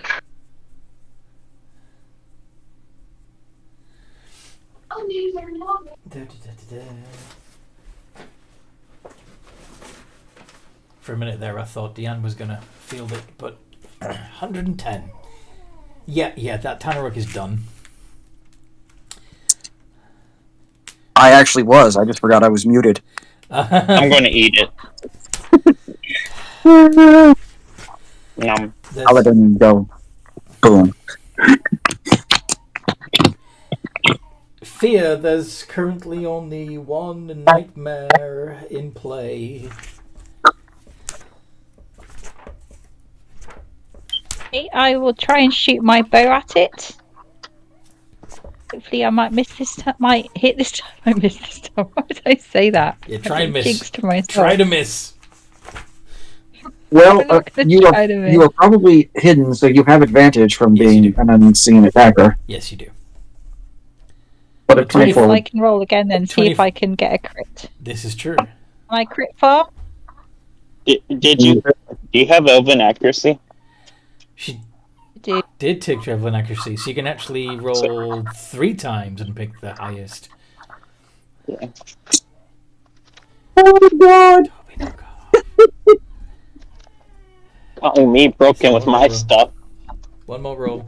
Okay, I'll try again, see if I can get a crit. Oh. No.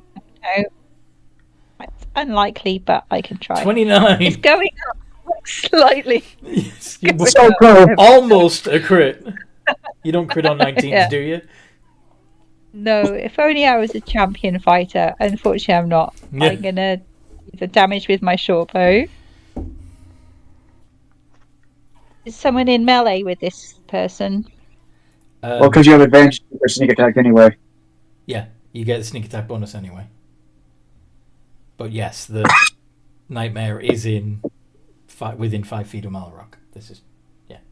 So that's 9 from the original hit, and then sneak attack is 66 or something. Is it now? What's my sneak attack now? 7, 9. D6. Shouldn't be.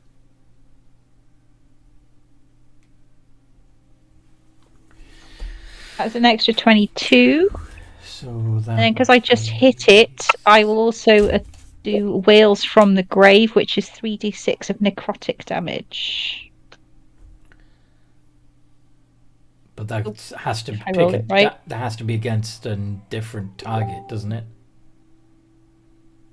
I don't know if it does actually. Does it have to be against a different target? Or can we be against that Pretty target? sure the way it's worded is it's a second. Oh, a second creature. Mm-hmm. Yep. Sorry about that. That's okay. There's no second creature left for me to do that to. Nope. Damn it. Not Oh yet. well. Okay. Total of 31 then in that case. Okay. Scarlet. Deanne's a second creature. Orin's a second creature. True. Anne is also currently immune to necrotic damage. Uh-huh. All right. Hold on a minute, because Toby is apparently desperate to go outside, and Ellen's not available, so I will be right back. Oh. Oh, buddy. There are absolute beastly reasons I always activate my form of dread.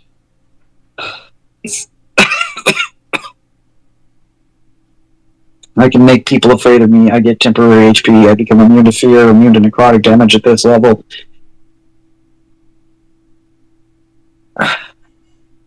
I like being scary. Have y'all ever had golden sriracha Doritos? No, I don't eat a lot of weird sounding foods. I just saw it Quick Trip, so I picked it up. Which pretty much means Every that weird sounding food that I can find, if I like go to the shop and there's like some new like random thing, I am gonna try it because I'm just interested to know what it's like. Have y'all ever heard of cheeseburger Doritos? Sea burgers? Nope. Maybe they don't do them here, but if I saw them, I'd probably get them and try them. God. Nope. Did you say Dorito cheeseburgers burger. or sea burgers? Cheese. Cheeseburger. Okay. There's also clam chowder Doritos.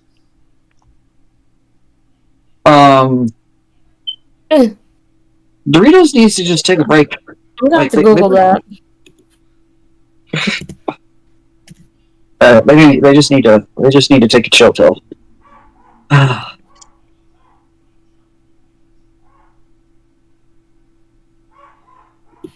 Oh my gosh, it's real. What? It's real. Of course it's real. He's staring at them. Japan, why? How about anchovy and garlic Doritos? Okay, dude. Okay, garlic please is not crazy, but because for some reason, like all of these weird Doritos, it's starting to churn my stomach. Oh, gourmet sausage Doritos. Well, at least that is not too ungodly weird. Wasabi. Ah, that's just mean. Be mean to yourself. Sorry, I was wrong about the name. It's not called cheeseburger Doritos. It's called Doritos Late Night All Nighter Cheeseburger. okay. Because that makes it any better sounding. Oh God. Of course. I guess like a cheeseburger sounding Doritos does not sound bad. Tapatio I'm Doritos. cold. Oh, Oh, German potato flavored Doritos. okay. Anyway, Does German potatoes taste different than American or Irish potatoes? I assume. No, just the German. That's what it Maybe- says, at least. I don't know. Maybe it's something they add in to their potatoes there. Who knows? Oh, Japan's other Dorito flavor, the golden Peking duck Doritos. Peking duck Doritos. Okay, sure, why not?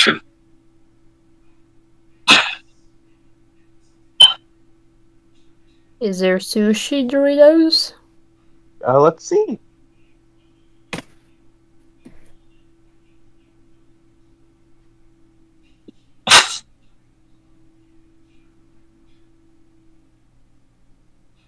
Oh, for a period of time, Doritos had a shop open with Doritos and sushi. Doritos in sushi? The Doritos were wrapped around the sushi. Oh, dear heavens. Okay, that does not sound bad. Let me show you the picture. That sounds like a whole thing where they take and they crush up either the chips or the Doritos or whatever and basically make a breading out of it. So you have a crunchy breading. Oh. I found two pictures.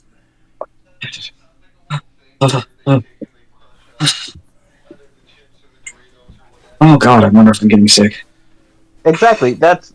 Those were some of the options at the shop. Why are you talking about Doritos? Oh, we were talking about flavors because I got a weird flavor at Quick Trip. Okay. Wow. Quick Trip. Have you ever had clam chowder Doritos? No, but I do miss clam chowder because it doesn't exist over here in the UK. Really? Mm-hmm. I thought it was international because America didn't make it. What? It's called New England clam chowder. Yeah. New England is in America. I've never heard it called New England clam chowder. then you're an uncultured swine. I'm an American. I'm always uncultured.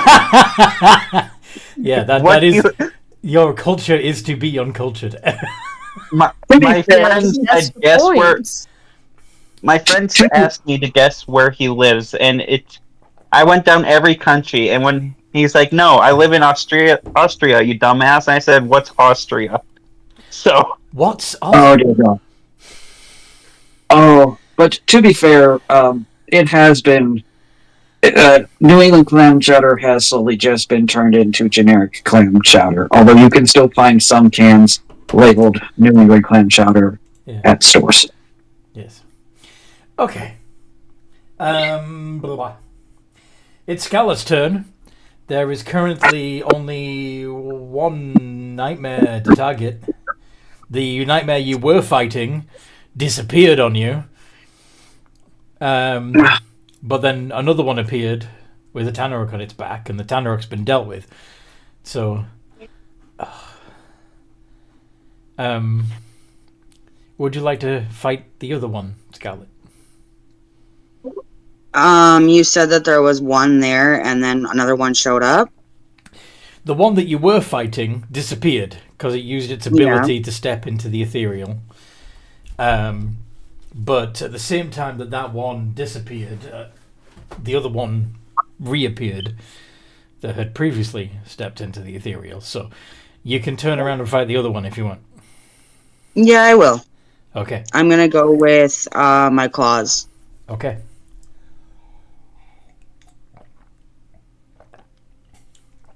So this time you get 3 attacks.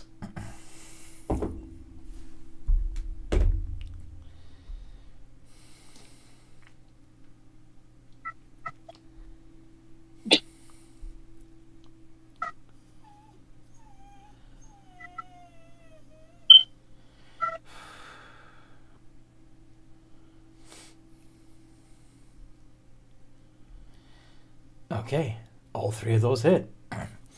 So you do. It helps if I have the right character sheet up. 3d6 plus 16, 24. 3d6 plus 24.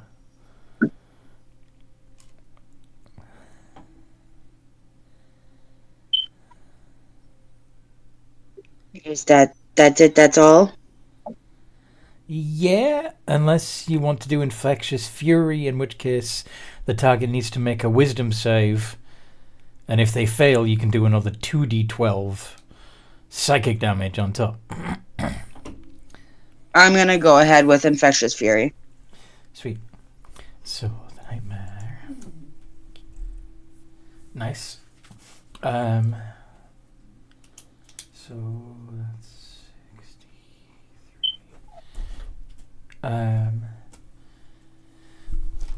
It's looking very, very badly hurt. Let's see if it can beat your DC of 15. No, it can't. So, go ahead and roll the 2d12. If you get at least 5, then no more nightmare. Nice. That nightmare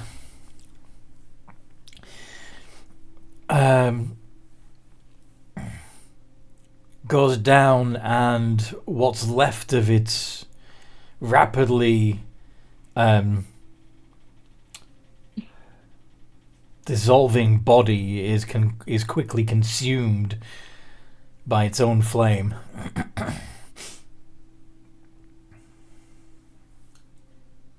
Well done. Night Watch. There's currently nothing to beat up.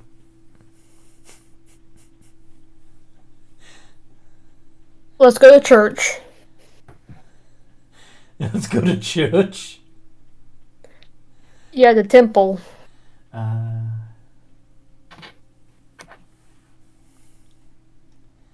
Okay. Proceeds to use Night Watch as a leaning post.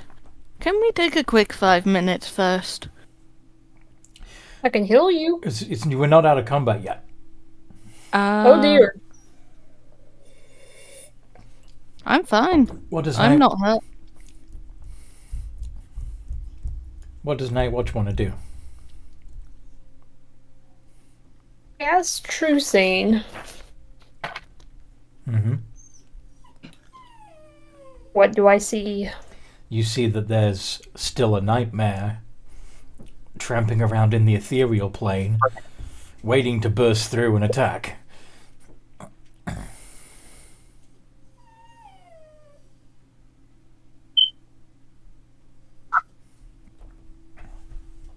I'm just going to make my way towards the church. Let's go find some more things to beat up. While just staring at the nightmare.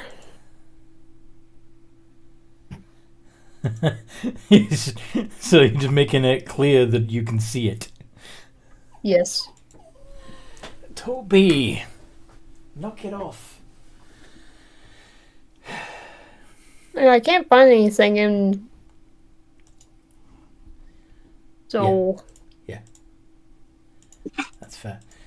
So you could pass your turn, or I'll do a bonus action to, I guess, like give Blood Dancer some health. I'm fine. I don't need healing. Okay, never Blood mind. Dancer was just being dramatic. Okay. Then never mind. I have my turn. okay.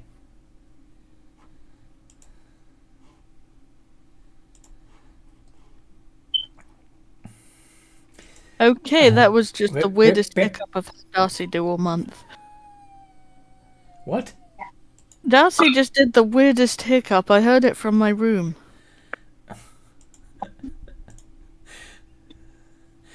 Anyway. Agreed. What was I gonna say? Okay. Toby! Shush. Making it hard to concentrate. As Nightwatch ends their turn, the nightmare reappears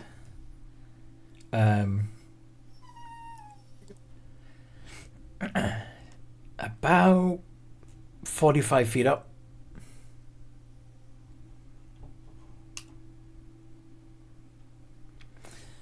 But that's its turn. What does Blood Dancer want to do?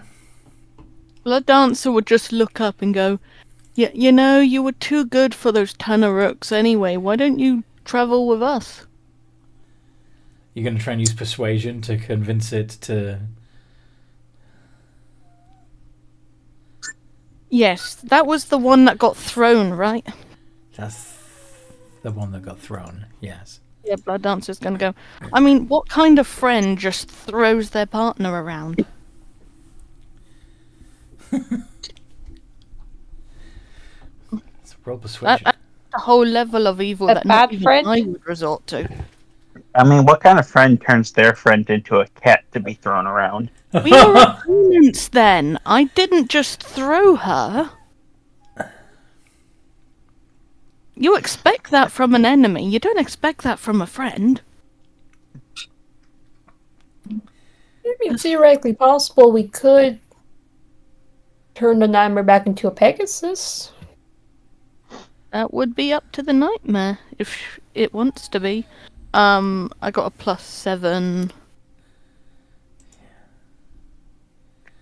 No, it's really not. Once a soul's been corrupted, it cannot be uncorrupted. It's really pissed at you. I got a nat 1. Yes, you did. Oh.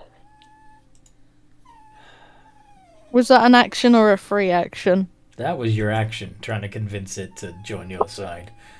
It might be insulted that I said its friends weren't very nice. Maybe. But, excuse me, Toby's still being annoying. I'll be back. When I get back, it'll be Dion's turn. Yay! Toby, what you doing?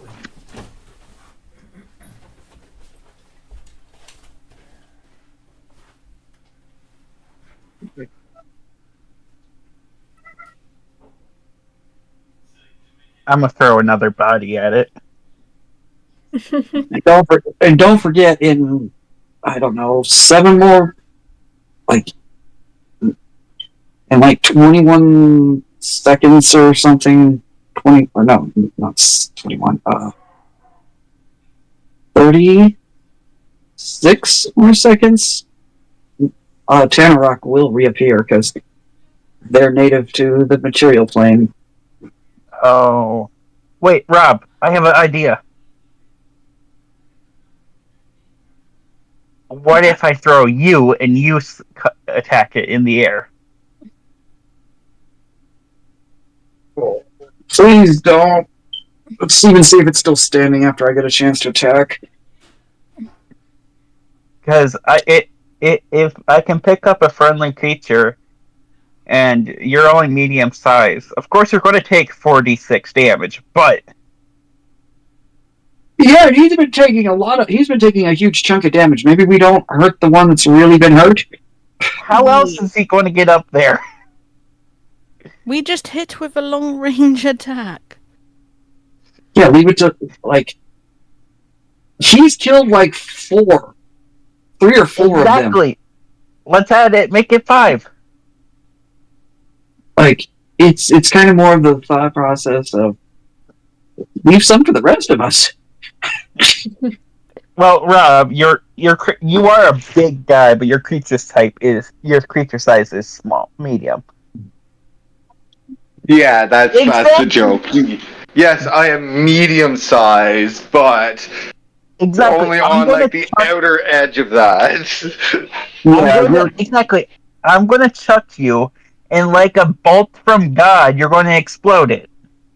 Of course, if you miss, then you're just going to fall to the ground. But yeah, that could be the problem.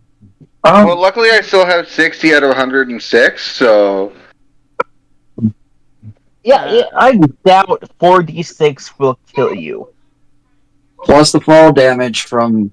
Okay, so that would be 24 damage at max. 10d6. Doesn't it cap out at a certain point? Yeah, it does, and 10d6 isn't the cap. I think it's like 24d6. Shit. Yeah,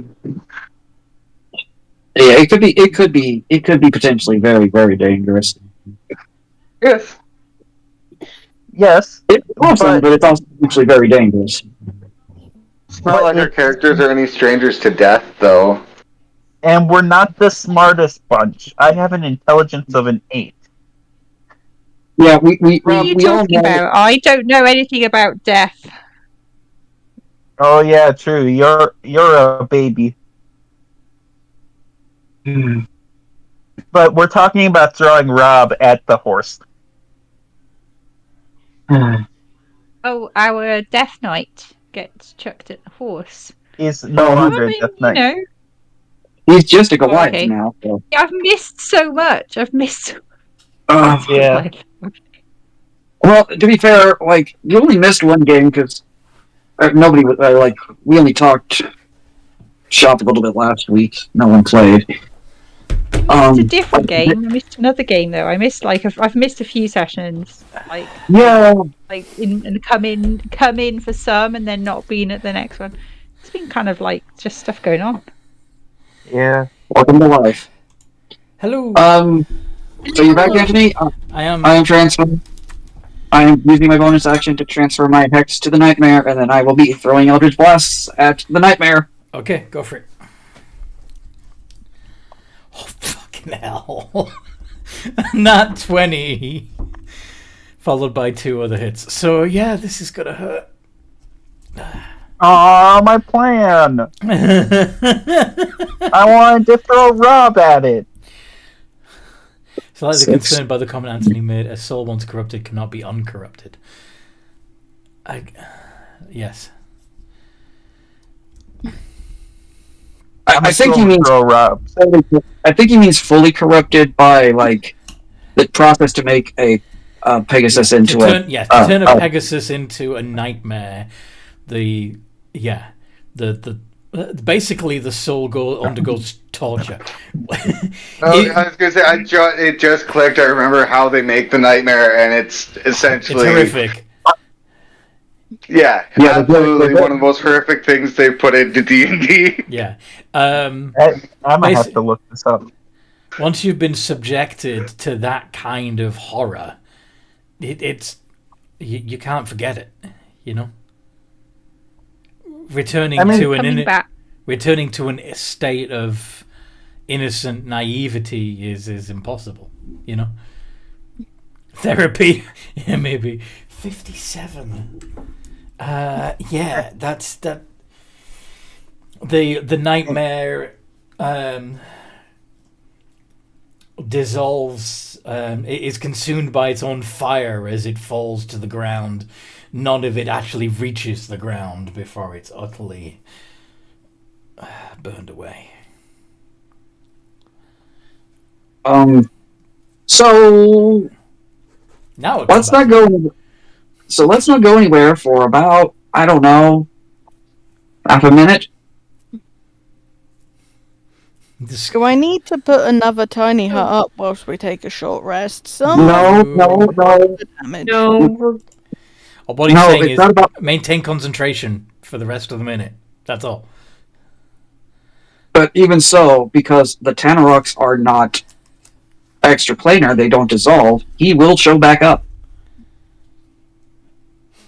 Yeah, unless, of course, Orin eats them all. No. The one that I banished, him and his nightmare. Oh, yes. Yes. So the nightmare will stay gone because it is a true fiend. But the Tanarok will reappear where he was. Yes. When I banished him. Yes. And fall very prone because he won't have a horsey anymore. So you're going to wait for him to reappear and then... And let the melee people just go ham on him. Yep. Do you want to arrange them around the space that he disappeared from? Orin, Scarlet, Malrock, Blood Dancer stand here, and in about 6, in a tick of an eye, about 9 minutes. The Tenarok that was riding the one nightmare that I made disappear will be reappearing and falling on his ass. You can all then just absolutely make him wish he had reconsidered his life choices. Okay. Food, dinner, meals. Let's go. Okay. So I guess... Anthony, with the 4 of them, please don't. Let's not even make them all roll because they're going to have advantage because they're going to be prone and. Yeah. He's fiendish. It's going to be ugly. Yeah. Are you going to give him a chance to realize where he is before you kick the shit out of him?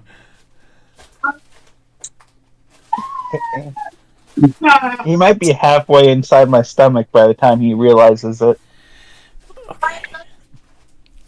I mean, no, because they already know we're here and that we're coming.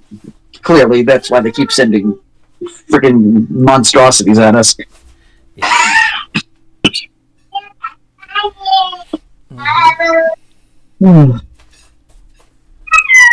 Monstrosities. Does Nightwatch see anything coming towards us? No, but it does look like the cultists have fortified the lodge. I'm gonna start eating the bodies while they make the plan. Fia will start looking around for where her brother disappeared to. She'll be like, Fianus, don't disappear on me again. Not having it. You feel a tap on your shoulder. He turns around. Is it him or is it something else? There's nothing there. And then you feel you feel a tap on the other shoulder. And she's like, oh, Jesus, this again. She's like, okay, you're there. Doing your invisibility trick. He Stifles a snigger.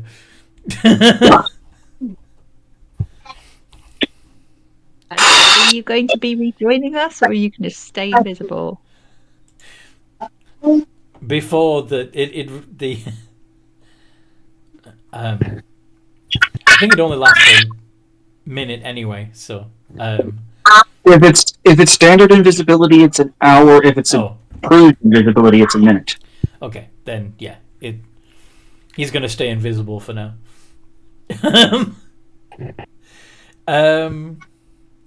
What is your question, Blood Dancer? Has Blood Dancer seen any Tripanian use dinosaurs like T-Rex, a trike, anything like that? Have you seen them use a dinosaur? Yes, I was considering charging the walls with a dinosaur because I thought it'd be fun. But you haven't seen a dinosaur.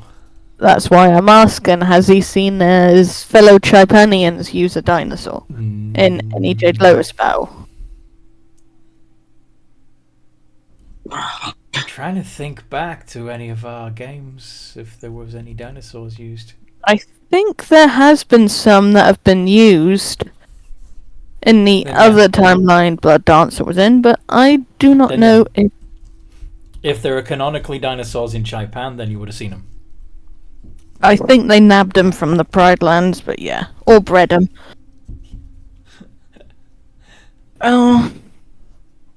Would anybody like to become a giant lizard and charge at that fortress? I would. Love. Says, looking up from his meal. I feel like Brontosaurus or Trike might be best for this.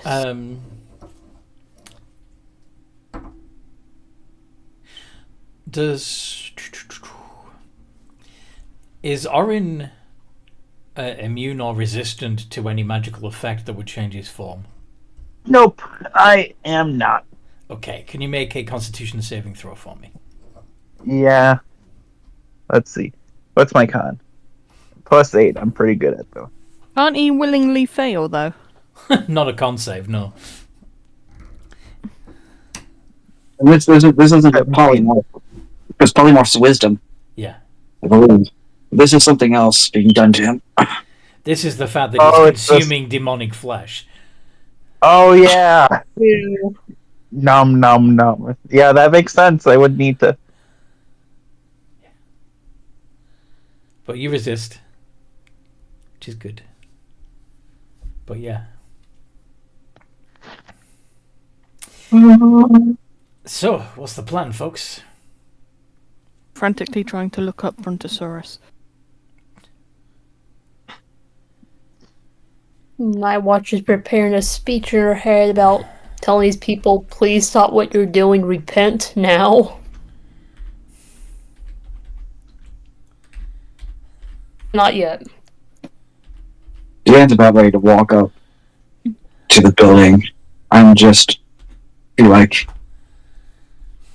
open the doors. The great liberators are here. Go home and get some sleep.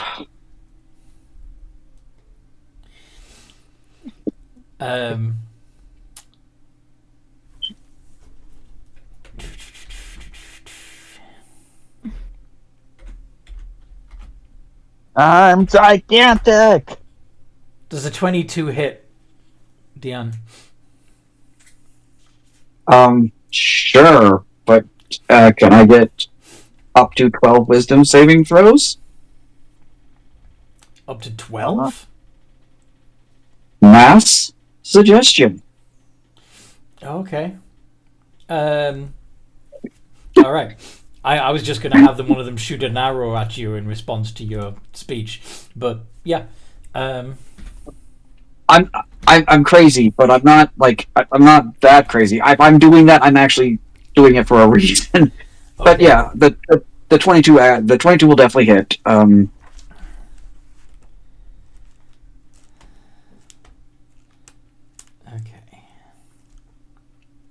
And I'm pretty sure my temp HP has vanished. Close enough. It's So, not. wisdom save, you said, right? Hold on. I gotta find it now. It's my most powerful magic. And I know you all hate me for it, but No, didn't say that. yeah, it's a wisdom save. DC's 23. Unless they're immune to charm. Yes, they're immune to charm effect. Yes, but Well, they are. Yeah, they're resistant because they're of elven stock, but not gonna matter when they only have a +1. they all fail, and So what 12 of is it? them What is it you were go suggesting home. that they do? go home and go to bed. So 12 of them go home. Just like do. And I guess I'm supposed to crash into the building. What? Sure. Because that's why I was turned into a dinosaur.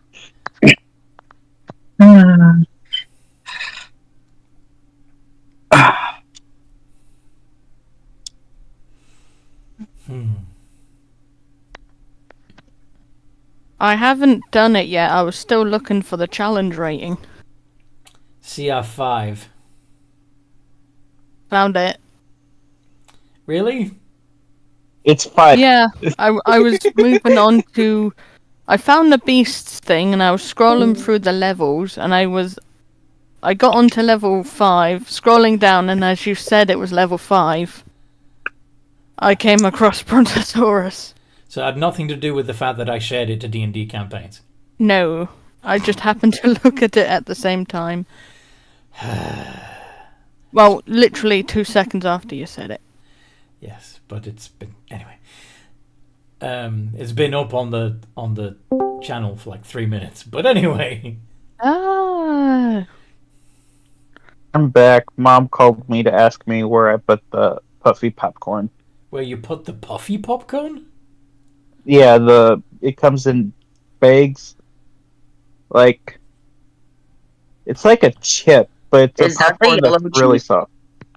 Is that the yellow cheesies? No, I'll bring up a picture. Do you know what I'm talking about, though? The yellow cheesies?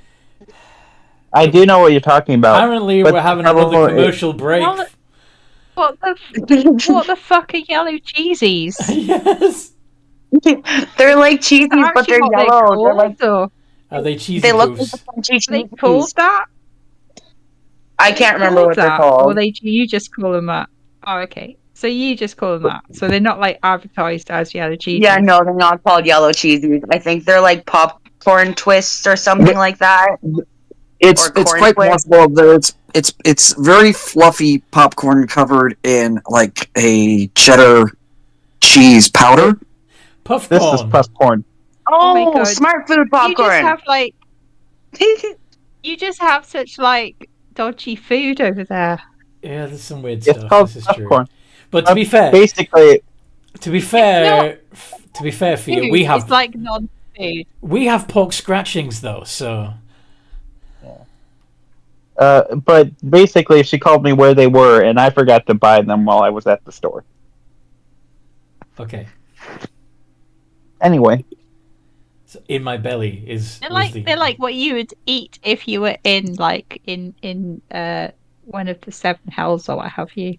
A furnace. I've had it's puff from Probably sell Old 'em. Dutch, so I've had puff corn. It's like eating styrofoam that's cheese flavored. How are they old Dutch? I tell you what, if you went to the Netherlands, they would be like, no, we have never eaten that in our fucking lives. Yeah.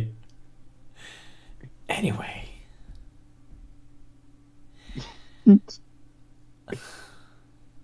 I don't think it's Dutch. No. I think y'all just have bad food. Okay. We should stop. I mean, maybe it's nice. I've never had it. So I would try it. I would eat it. I would try it. It is pretty good. Maybe it's good. So I'm guessing 12 people left the building, but there's still more inside the building. I'm not sure what would happen to those 12 because they would probably get stomped by their fellow cultists for trying to leave. Yeah. And Oh, during Fia's that wanting rampage, to get in there because her stuff's still in there. She's be like, I need to get my stuff back. I guess just 12 cultists are either dead or left the building. Yeah. Either way, you're there are 12 less cultists. And then how exactly is Blood Dancer turning Orin into a Brontosaurus? Polymorph. Aha.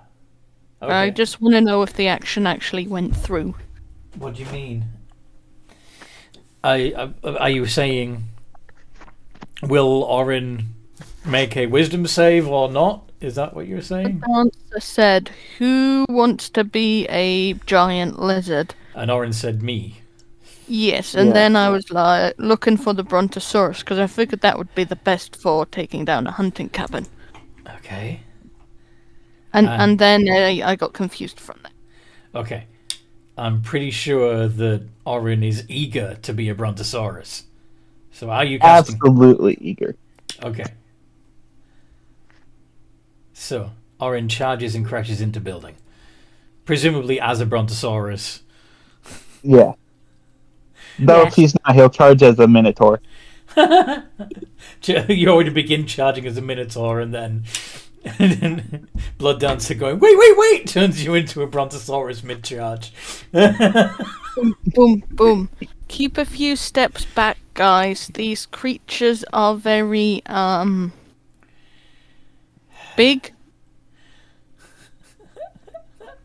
So yes, Bronto. Fia might just go back and hide in her tree. I'm assuming you're going to start tail whacking the building. Yeah. Okay. Oh, you should have done an ankylosaurus because they've got those kind of things on the end of their tails that can club. whack stuff. Yeah, but they're not as big. But they're not giant. Anywho.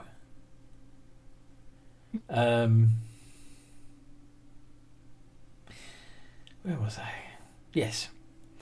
So, of course, the Brontosaurus starts getting swarmed by cultists, hanging off of it and trying to beat it to death with a variety of weapons. Yep. How many hit points does a Bronto have? 121. Yeah, that's going to take a while. Anthony, Yes. could you go ahead and roll your arrow damage on DN? Oh. Okay. I'm going to allow the attack to hit, like we were doing it at the same time. So my spell went off and I got hit with an arrow. Fair.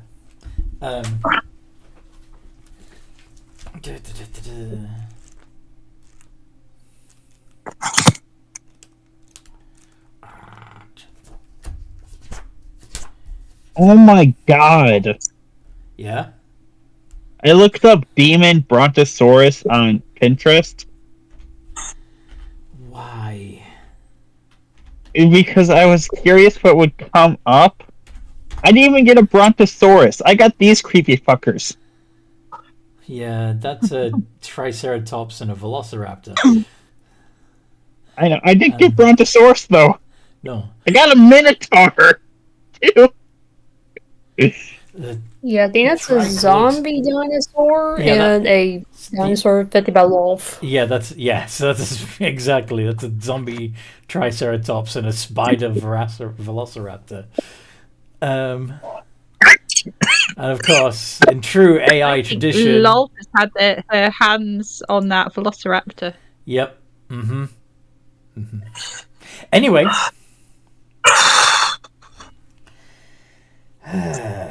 Okay. A couple of Garistros. While While Orin is getting pinned down by cultists, a couple of Garistros bound out of the upper level and come charging towards the rest of the party. Initiative time? Sure, why not? What is the Brontosaurus? Damn, you have a shit initiative. Yeah. Yeah, it does. That's the smirk in your mouth. I still got a nat 20, so...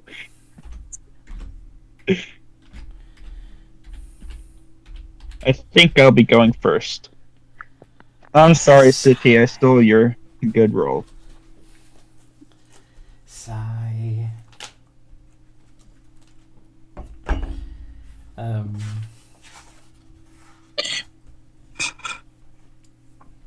Nice. Who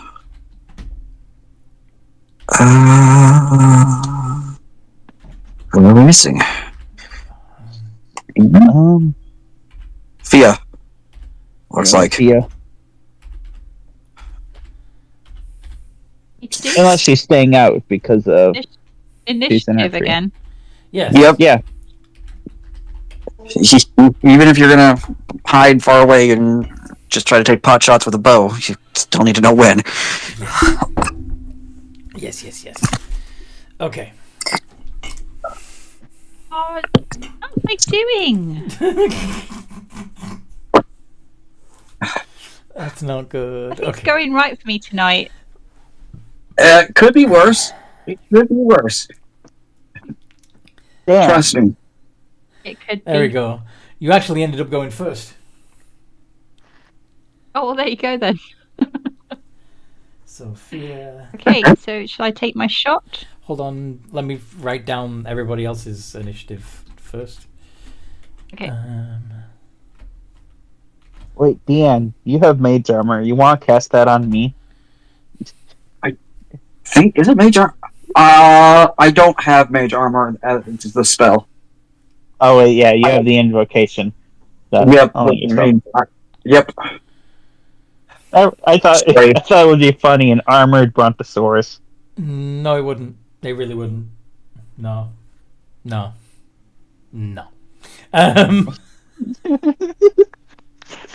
It would actually give me a worse armor class now that I think about it. You're so weird. No offense. Yep. I love being goofy. I think it's Well, I mean, prerequisite. Nice. I was gonna say, I mean, have you seen me and Rob's characters on Thursday afternoons? We're both Loxodon who are at the maximum height and weight for a Loxodon. Well, damn it. Okay. What? North invited me to join the group, and I was thinking of being a Loxodon, but two of you are already Loxodons, so yeah, maybe not. Yeah, we have a Loxodon Paladin and you've only got Sorry? You should be a mouse. We've only got one mouse, and that's me. Me and Azura. Azura are cool. I did it because I thought it would be absolutely hilarious to be like an 8-foot tall, 400-pound elephant blade singer wizard. Uh-huh. Yes. The elegance subclass. Yeah. So... And it has been absolutely amazing. So, anyway, sorry guys. Yeah. You get to go first. You're going to shoot at one of the charging Garistros? Yes, of course. Yes. Well, yes. Yep. Yeah. Sure. Slay girl. 22? 8 keep. That's a 27. Okay. 1d6 plus 6. And that hits. 27, sorry. Your lassie gonna get a snag. Oh, yeah. That's 11. I guess they're not actually engaged with anyone yet, so I don't get sneak attack unless I've got advantage. Did you steady aim? No. Did you hide? I was hiding because I was in the tree.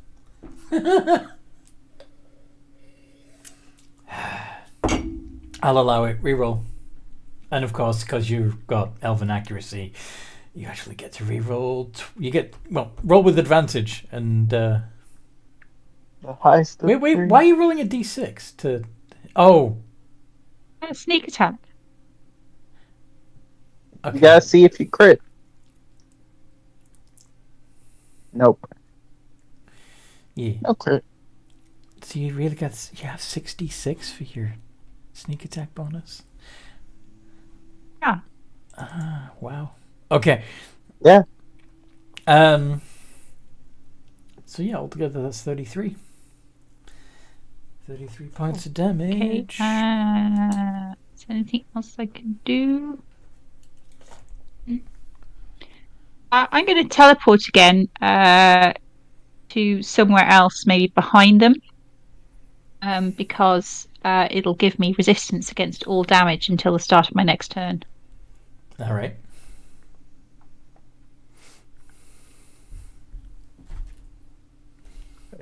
You can only teleport 30 feet though, right? Yep.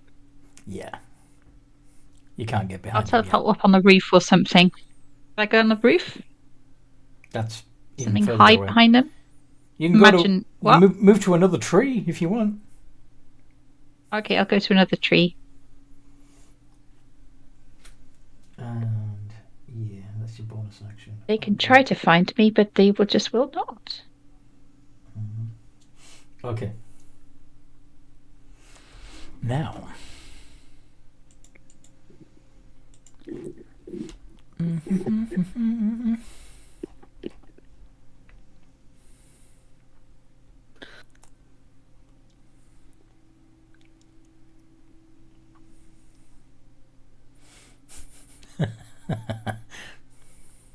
That means I can also do Wails from the Grave, so I can do 3d6 of damage to another creature To the nearby. other grease straw that's coming, yes. Yeah. That other guy gets 5 necrotic damage. Alrighty.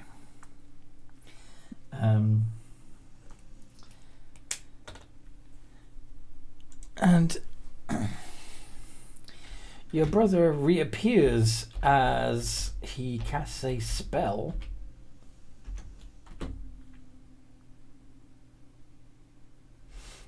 Cloud of Daggers.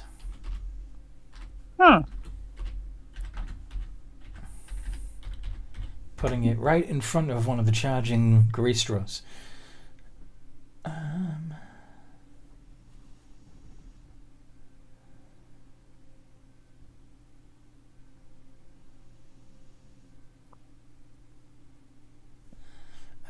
don't think that's the original version of the spell. No, it's definitely not. It says there to 2024. Sorry, I did try to go for Legacy. That must have just slipped through. No, Cloud Daggers is a legacy. It is a legacy spell. It's just worded differently. Cloud of Daggers. You fill the air with spinning daggers in a cube 5 feet on each side, centered on a point you choose within range.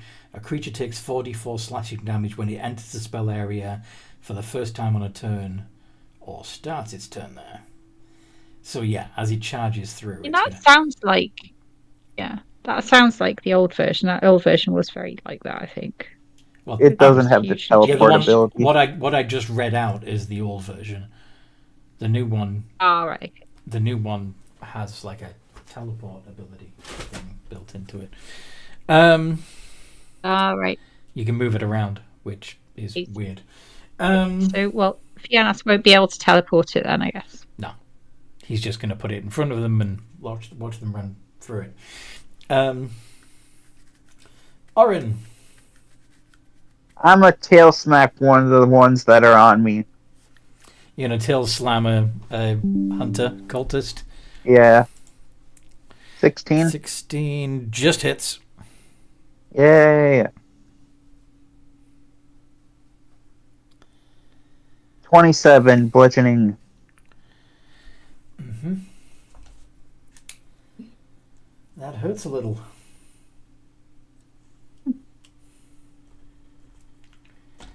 Okay. And then Malrock.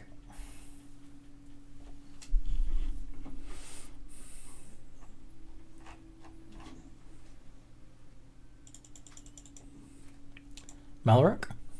Ah, there you are. Attack the big uglies.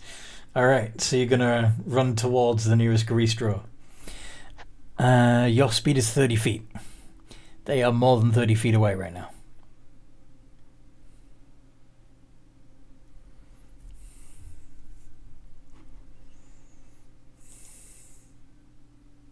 What do you want to do?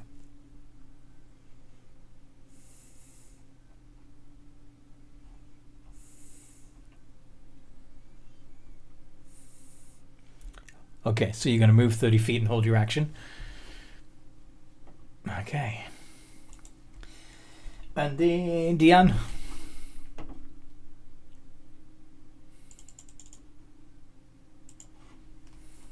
Same as always. Bonus action, Form of Dread.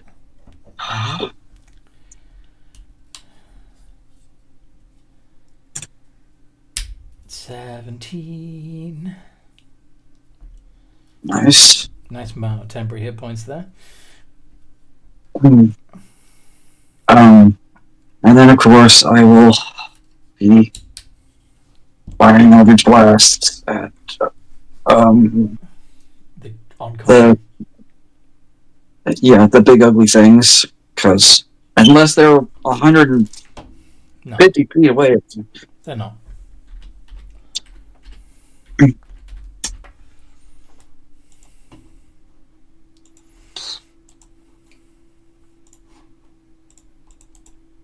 Oof. I will redirect the nat 1 to myself, taking 0 damage as I make it necrotic damage. Fair. And I do not know if the 18 and 19 hit. Only the 19 does. They what? Only the 19 hits. Okay.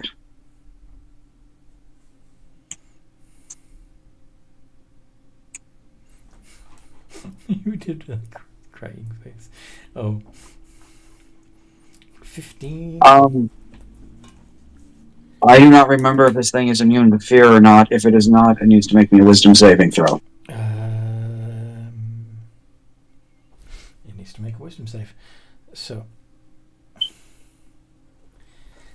Why sad?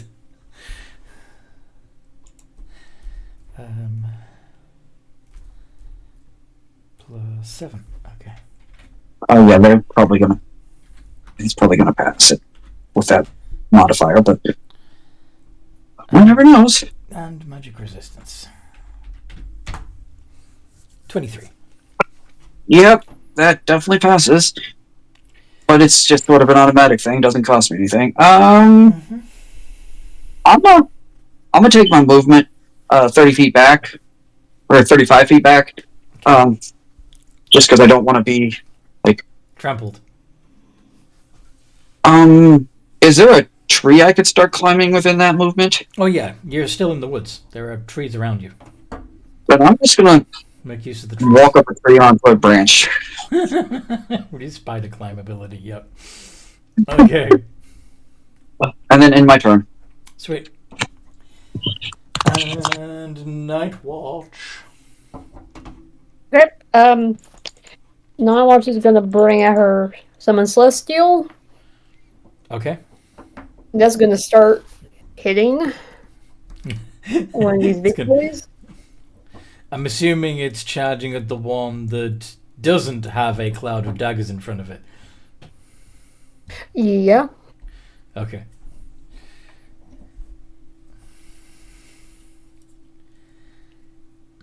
I'm doing the attacker, the Avenger one, so it has a bow. Okay. So it's shooting from a distance. 12 does not hit.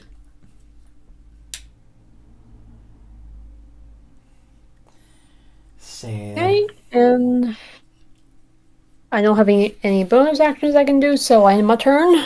Scarlet.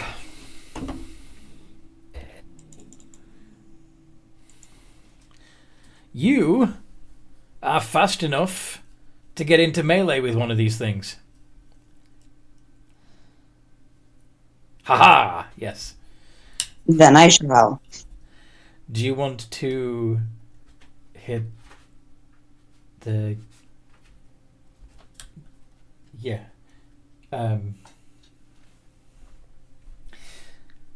of them has the daggers in front of it. The other doesn't. Which one you were attacking? The one without daggers. Okay. I'm going to go with my claws again. Okay. 3 iterations of D20 plus 9 with advantage.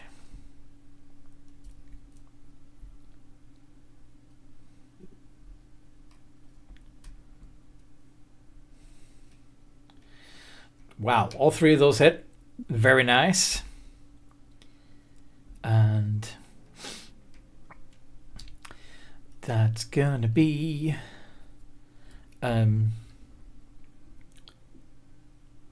3d6 plus 8, 16, 24. And also technically 3d4 fire damage, but that's gonna get halved.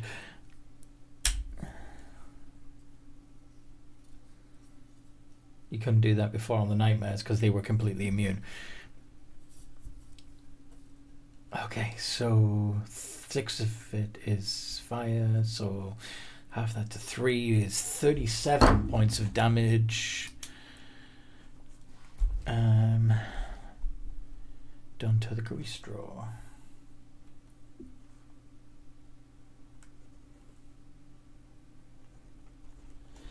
And would you also like to use another infectious fury?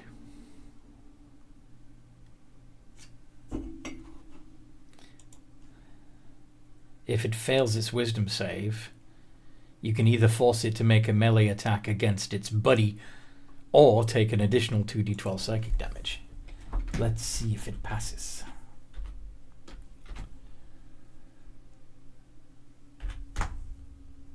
"19. Sadly, it passes. Okay. You've only got 2 of those left until your long rest. Now it's the Garistros. Very boo. Of course, the Garistro that was attacked by Scarlet is going to attack Scarlet right back.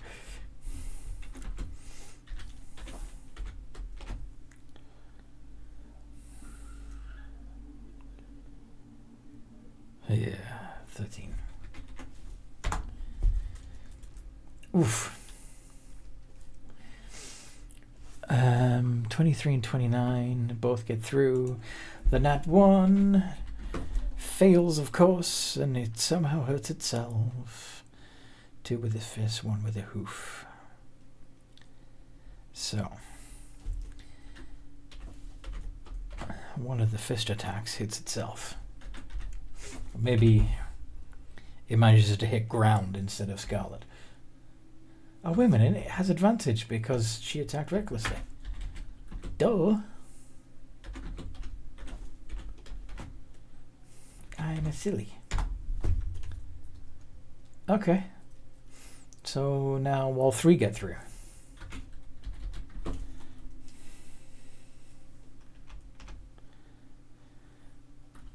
$68 plus 3d10 plus 21. So since you're raging, you only take 27 points of damage out of that 55. How you doing, Scarlet?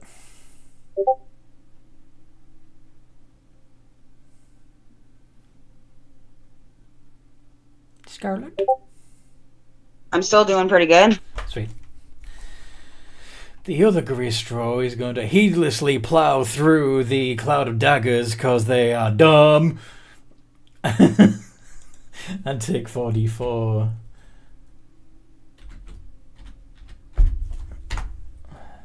£13 points of piercing damage.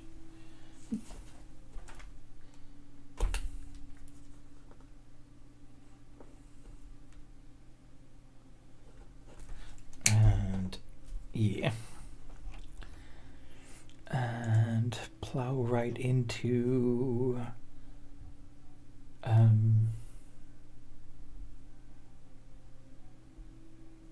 fuck it, Malrock. Malrock, you were holding an action, weren't you? He just needs 1 second. Okay. Tell you what. This will be more fun anyway.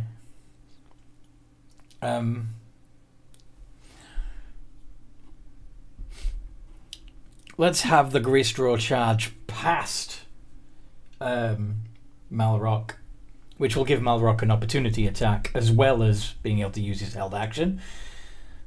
And it's going to plow into Blood Dancer. Because that's fun. If yeah, all 3 of those hit.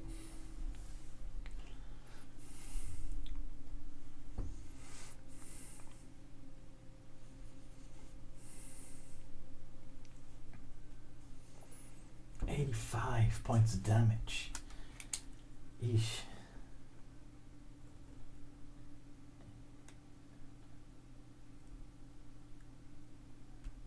A lot of damage. Yes.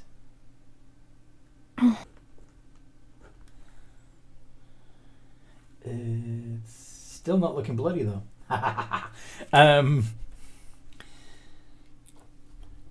Blood Dancer. Yeah. My turn. No. It is attacking. It is charging into you. Hey mate, why attack me? I didn't do anything to you.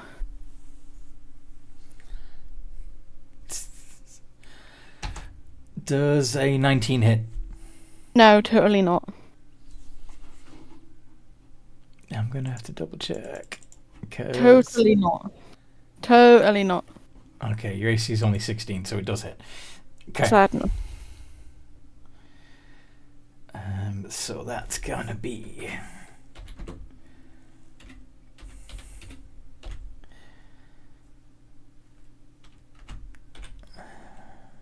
a charging gore attack that does 61 points of damage.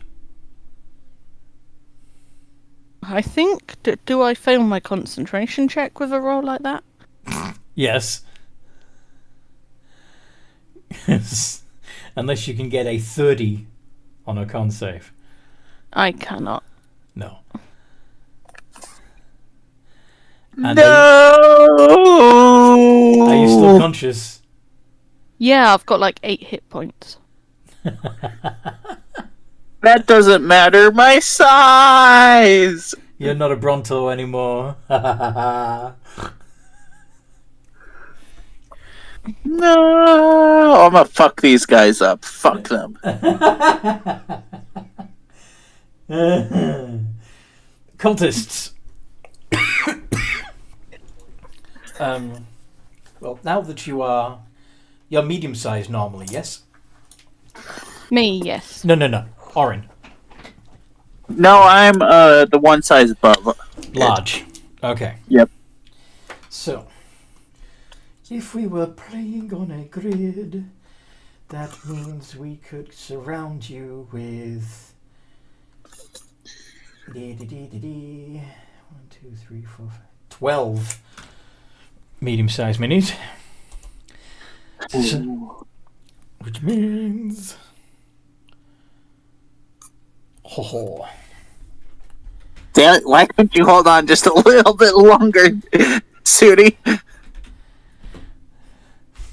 Survive this round and I might be able to pull off a miracle. You've only got 8 hit points I left. can't pull off a miracle. So, how many of those get through, Orin? Let's see. 1, 2, 3, 4, 6. Okay. About half of them. Pretty good. Wait, why was I rolling 12? Because 12 could grab me. Yeah, but they have multi-attack. Fuck! I should have been doing 24. Okay. What? Yep. What do you mean by 24?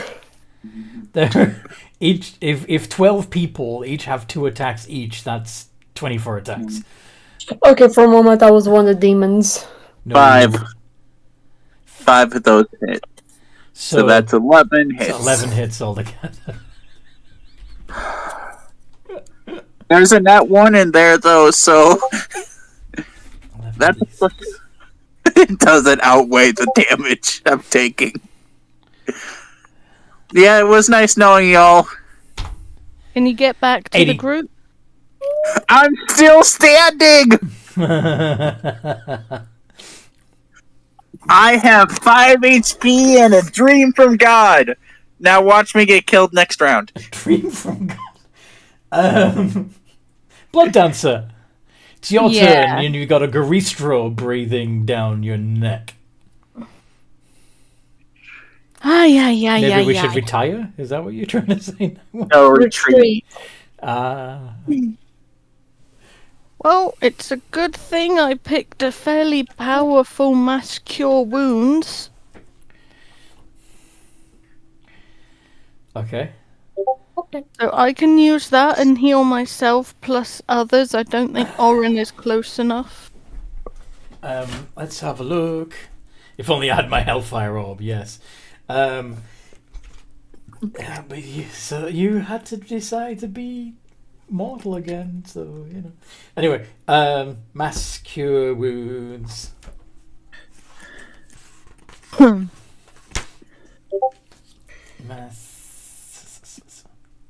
Okay, mass cure wounds. Healing. Where? Did you say mass healing word? Was it healing word or cure wounds? It was mass cure wounds. That's what I thought. Nope. Sorry, that's my bad. Okay, up to 6 creatures in a 30-foot radius sphere. Yeah, he is out of range. So each target regains 3d8 plus your spellcasting ability. Because it's looking like the party's taken quite a bit of damage themselves, right? Some of them. Diane hasn't. In fact, Diane would be I've out of range too. I've taken 0 damage. Yeah, and your brother has too. So it would be mostly... In fact, the ones that need it most are you and Orin is out of range. Me... Mr. DM? What's that? You said the ones that need it most are you, and then you stopped. No, I didn't. You and Orin are the ones that need it most, and Orin is out of range. You cut out. All right. Okay, well, my words didn't stop. It's just the microphone did, apparently. Yeah. Right. This is going to be very risky for me. Yes. How far away is Orin? He is probably about 60 feet away from you. Which means you would have to use your full movement to get within 30 feet of Orin. Yeah. If I got within... Fia might see you kind of debating this, and she would go, maybe you should heal yourself. My brother might be able to heal him. Thank you. The thing is, even if I heal myself, I could get attacked next round, because I'm the one who thought using polymorph was a good idea. I am in a sticky situation here. I have polymorph too, says Fainas. Ooh. Could you turn Orin into a big dinosaur again? Suppose I could, now that I've seen one.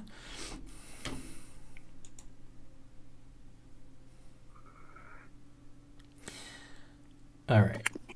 If you could do that. What are you rolling there, Orin? What class I'll be playing once Orin dies from this? No. Apparently you picked Ranger. Yeah. Yeah, apparently Ranger. Yeah. Anyway, what is Blood Dancer doing? Go on. I have another idea. If Pick- I cast Polymorph on Oren, That's gonna and give. Night Watchers, That's gonna give him back the hit points of the creature. Yeah. and perhaps Eva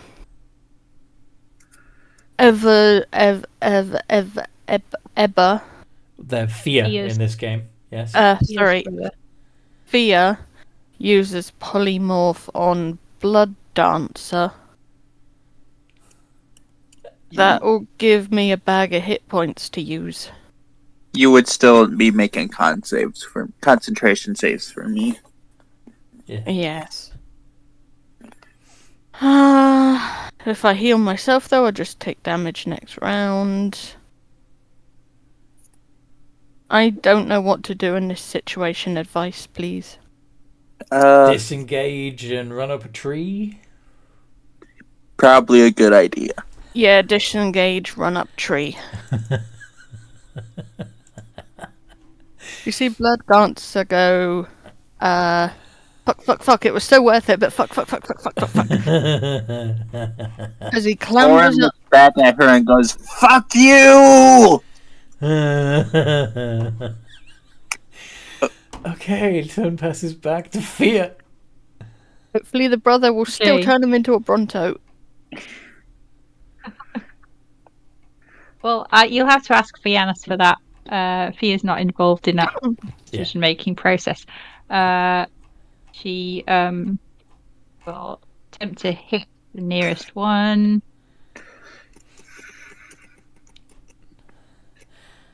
That does hit the Gristro. I'm assuming you're aiming for the one that is attacking Blood Dancer, or was attacking Blood Dancer. Yes. Yeah. Nightwatch has a crazy idea. Does anyone have Fireball? I have a crazy idea. I'll elaborate what my plan is when it gets to my turn. Nice. Okay. So is how much damage do you do? 8. Marvelous.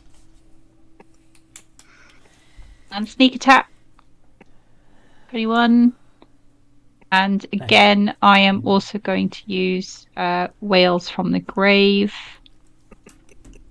To hit the other one. 3d6 on the other one. Yep. 2 plans now. Okay. 7 on the other one. Okay. And that's my turn on bonus actions and all that stuff. Huzzah.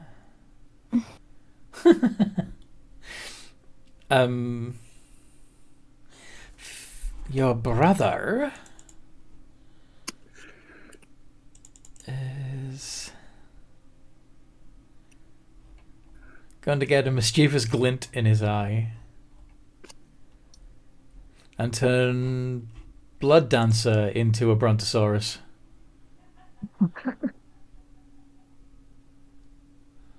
In the tree. In the tree.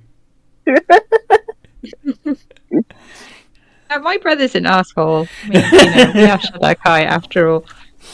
Sorry. What did blah. I took my headphones off for a moment to grab something. What happened? Fainas is casting Polymorph on you. Okay. Are you going to resist or are you going to allow it? He's going to allow it. He respects this chaotic guy. You are a Brontosaurus. Right. The tree cannot take your weight. Can I use a reaction to throw a rock at him? No. You hurt my brother. He will be very annoyed. Your brother's going to kill me. If Blood Dancer was into guys, he would kiss your brother right now. I don't think he wants to kiss a Brontosaurus.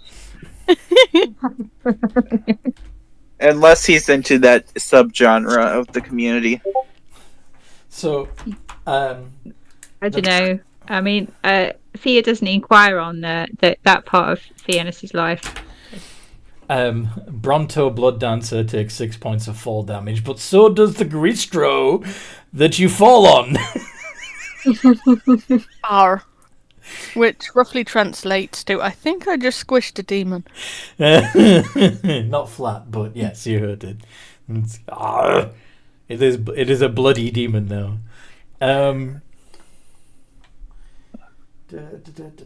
So yes, what else can...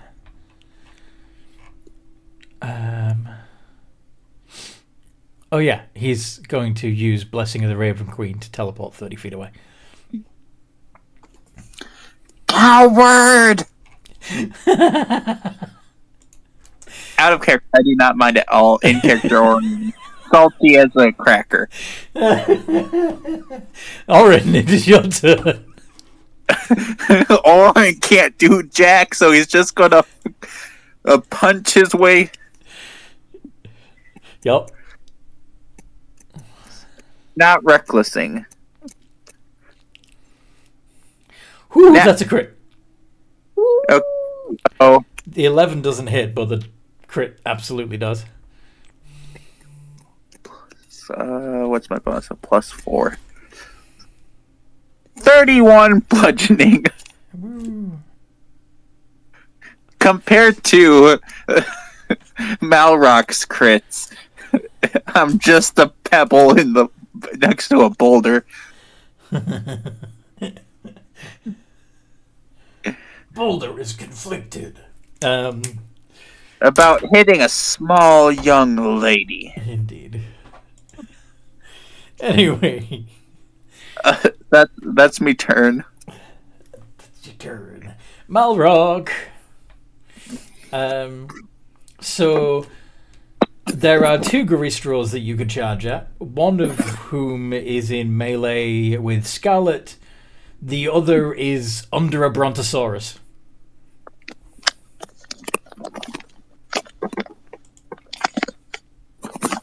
You'll help Scarlet. Okay.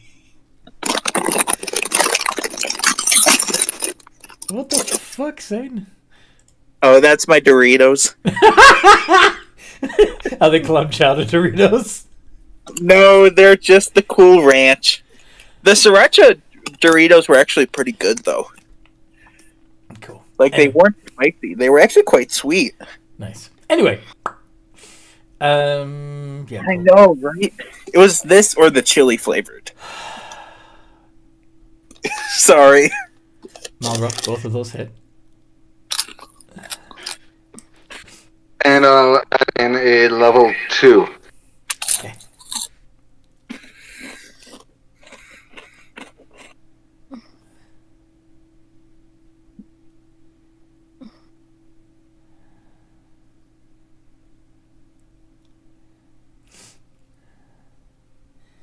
$78 points of damage.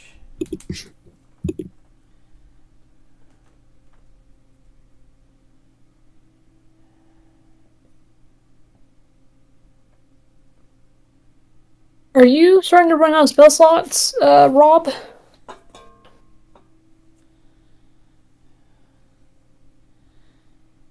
Lowish, yeah, he says. Okay. Plan number 4. Alright.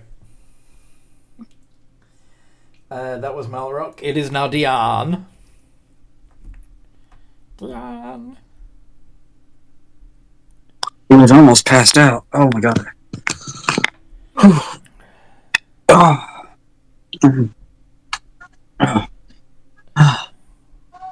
Okay. You're right. Because, yeah, Hex is still active from the last fight because of its 5th level ridiculous long time. I'm going to transfer it to the one that's in the middle of us that had been attacking Blood Dancer, and then I'm the going one to that's the one that's under the Brontosaurus Blood Dancer. Yes. Oh no, never mind, because it's probably prone. Then I'm going to fire at the other one. Okay. because I don't want to miss again. Yeah. I will transfer my hex to it, even if I have to move forward some to be in range, and then hit it. Yeah.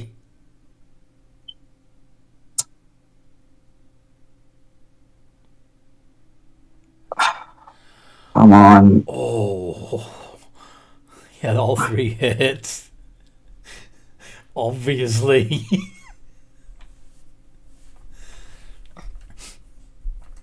To be fair, with a plus 15, you would need to roll 3 or less to miss. Yeah, I know, but I either use this, which I can still roll 1s and miss, or I use my limited spell slots that have stupid high DCs. So either way, I'm kind of a broken caster. Indeed. 76 points of damage. That was very good damage from the freaking hex. Holy nightmares. Yes. You literally rolled a 666.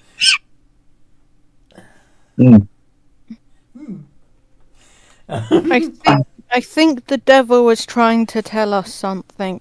The devil is always going to be against demons. Anyway. Anthony, I know that there's a very small chance that it'll work, but can I get it to make me a wisdom save, please? Yes. Both of the Garistros are now looking bloody, by the way.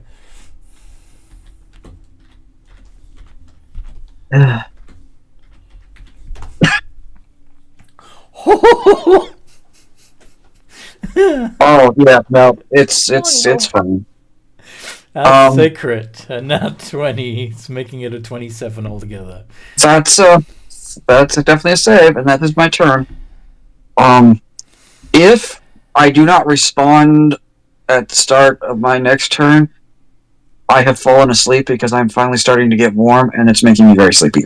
Okay. I do apologize, but carry on. Carry I will try to stay awake.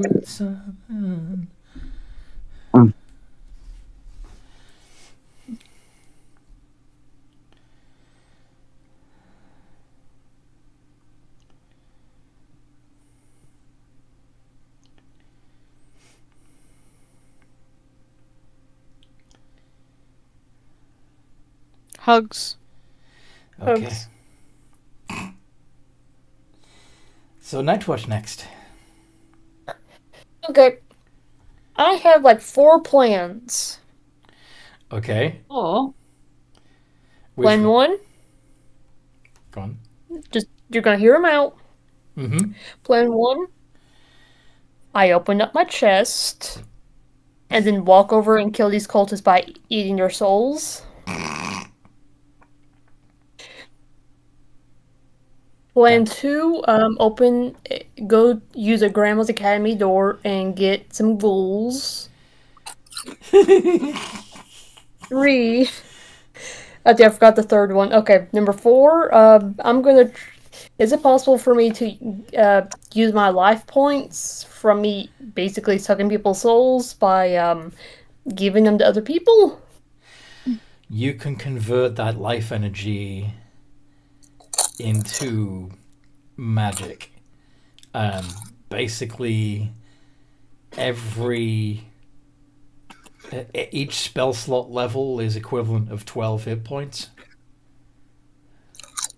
Yeah, I think I got written it down be 12 per spell slot. So, hey Rob, how many do you need? You're gonna pump energy into him, are you? Yeah. Okay. He's our heaviest here. He's our heaviest hitter, along with Scarlet. So, what do you need? I got 258 of this.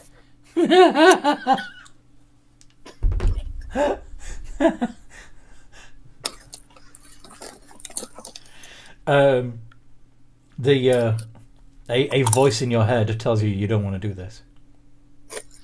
Why not? You could use that power yourself. Why waste it? You've done the work.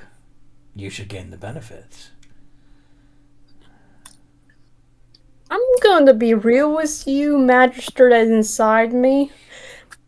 I am not that much of a heavy dealer when it comes to spells. You can change that using the power you've gained. Elaborate?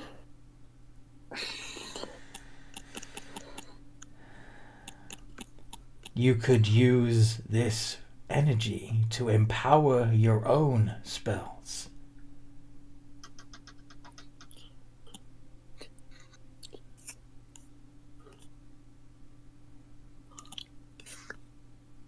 I give him, like, show him, I guess, my character's Bible and just say, I don't have many attack spells.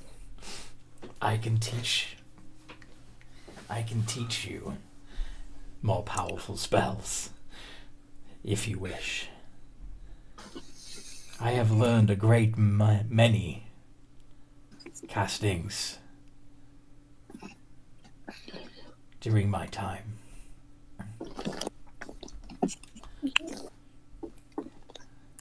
You're a wizard, I'm a cleric. I don't think I'm compatible. I'm not just a wizard.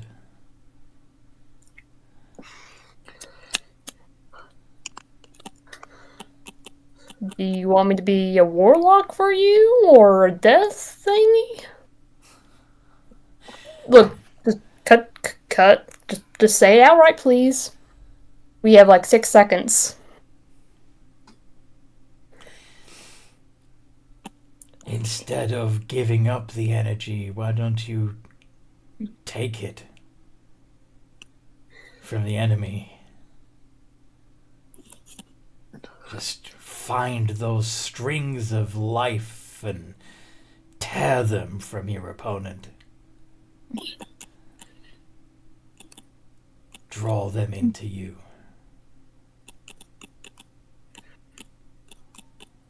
Gain more power.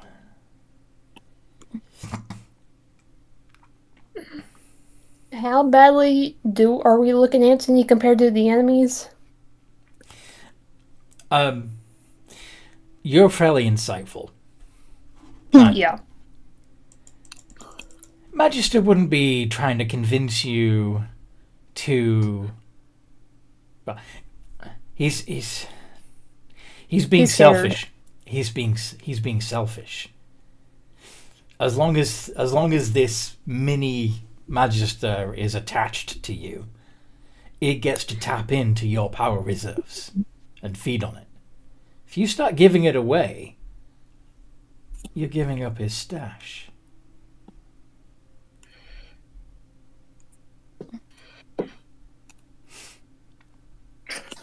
If you, on the other hand, if you listen to him and do become more powerful as a result of his guidance, yeah, he'll gain more power as well in the process, but you will also gain more power.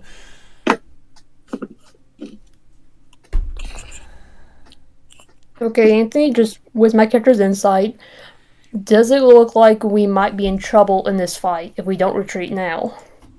No. The Garistros are already bloody. And Orin has proven time and time again that he can just nom people. Why he hasn't just consumed all those cultists yet, you have no idea. Clearly he's playing with them. Okay. Magister? Stuff it! I'm going to give some energy to Malrock. Nice. How many, what kind of spell slots do you need?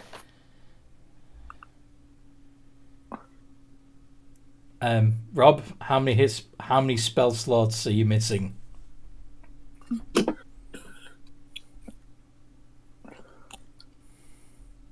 He's typing.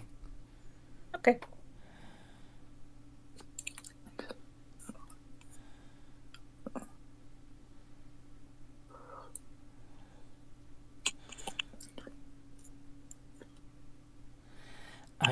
0 out of 3 for level 3 and 2 out of 3 for level 2. So you're missing 3 third level spell slots and 1 second level. So that's 11 levels worth of spell slots, which would be 11 times 12. Nah, nah, nah, nah.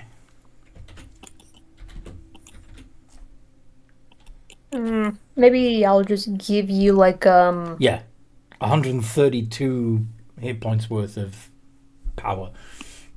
You don't have to give him all of that though.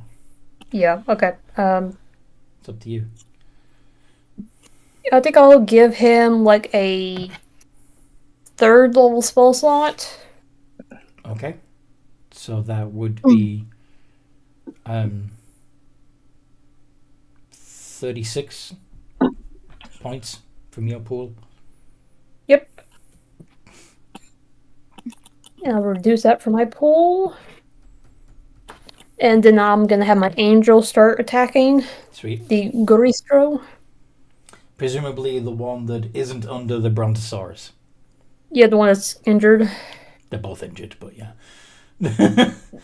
Okay, the one that's not being sat on. The one that isn't being sat on.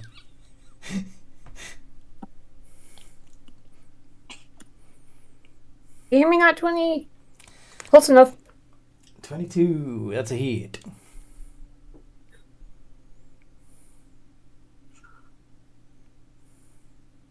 How much damage?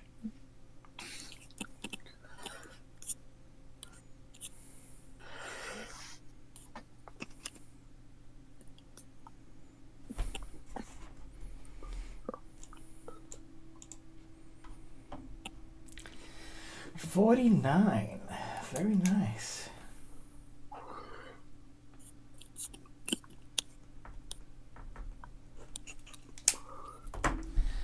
$252.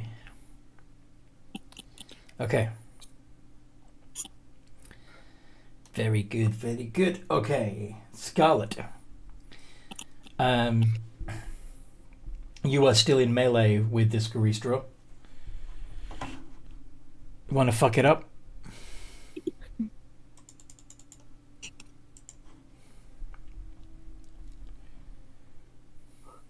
Amanda.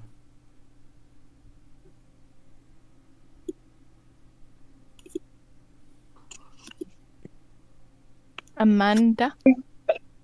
I'm right here, sorry. I got distracted by children cuddles. Yeah.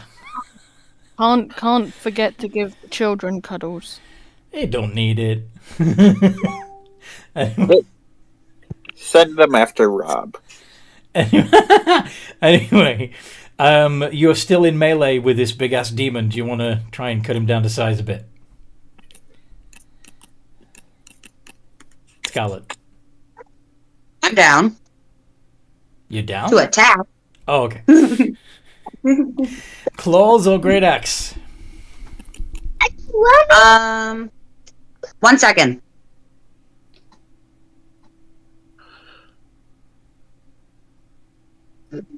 Gabriel says my great axe.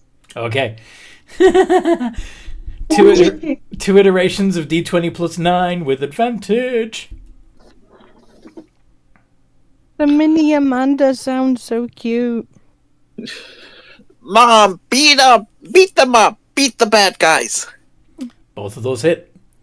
So that would be 2d12 plus 16.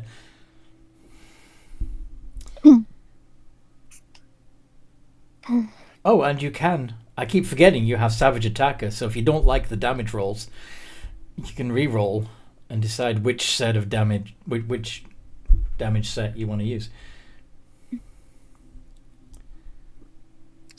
So, roll 2d12. So it's a 2d12 plus 16. It's 2d12 plus 16. Okay. But you get to roll that twice and decide which result you want to use. Well, I understand now. Duh. That's cool. Mm-hmm.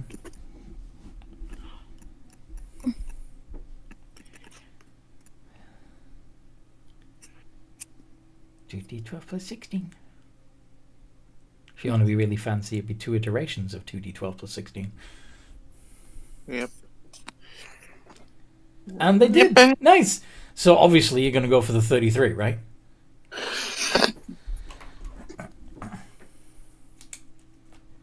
Well, I think I'll go with 27 and 33. That's pretty good. You Choose one of them. You choose the 27 or the 33. Yes. I got excited. I can imagine. Yes. This Garistro is. Oh. Yes, this Garistro is looking woozy. But it's now the Garistro's turn. So let's start with the one that is under the Bronto.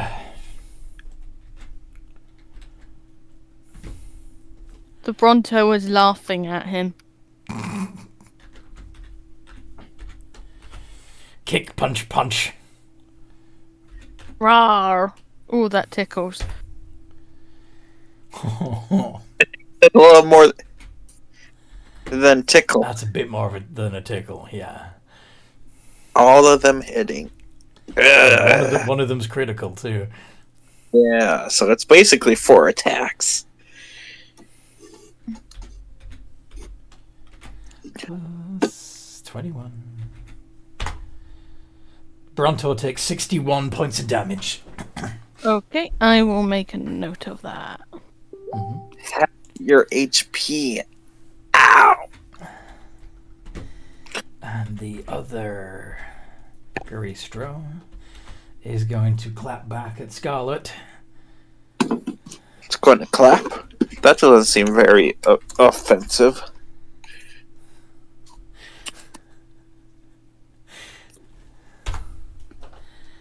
$18, 31, and 20. I believe all 3 hit. No crits this time, though.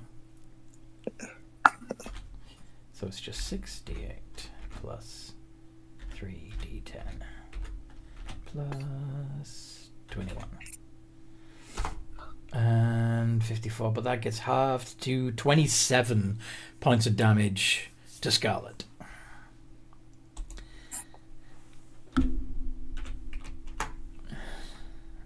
Alright. And the cultists. Bring it! Oh, they're gonna bring it. Jublex shall protect me. Sorry? Jublex shall protect me. Spock Jublex ain't protecting me. 1, 2, 3, 4, 5, 6, 7, 8, 9, 10, 11, 12, 13, 14, 15, and one of them's a crit. Did I prepare Revivify? I don't know if you can revivify me. Because there's 2 of me. Don't worry, I have Revivify and then Raise Dead. I can bring you back if you want me to. I don't know if you can. Oh, lordy. I'm dead. How many hit points do you have normally? 100. And how many did you have left? 5. Yes. Yes, they carve the ooze boy into cubic little chunks. Oh, I'm sorry. I was wrong. There's 2 crits in there. Oh shit. Then that would be an additional d6. Okay, 119. Yep. Don't I have to do double his hit points to totally kill him? Yes, but it's your remaining hit points plus your max hit points, and he only had 5 hit points remaining, so yeah, it went over his the extra damage went over his max HP. So anyway, so don't you dare say you called it. I called it. I said it was going to be Orin. Did To you? be fair, I was thinking it was gonna be me. When you were kids, did you ever put Jello in your mouth and like make push it back and forth through your teeth? So Of course, who didn't? Yeah. that's basically just what's happened to Orin. Oh no. Oh dear. Orin. So I think I now watch might have a reason why to listen to Magister for right now. Well, I mean, you know, he's going to be all right. He's going to be rolling death saves. He's not going to nat one it. You know. No, he's gonna be fine. dead. He's taking enough damage He's to be dead. He's dead. Oh, He's right, dead. okay. I'm dead. Blood cancer. Revivify. Who has Revivify? It's your turn. I will avenge him. First, I gotta beat up this Garistra that's under my butt. Could you get the Bronto stat block up for me? Yes.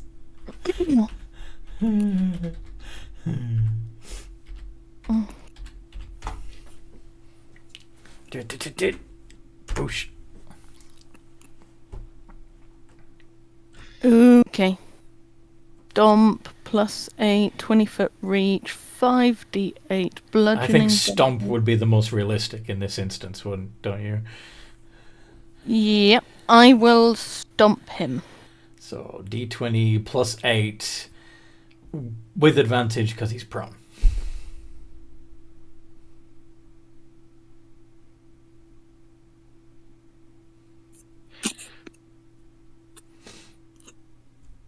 Okay.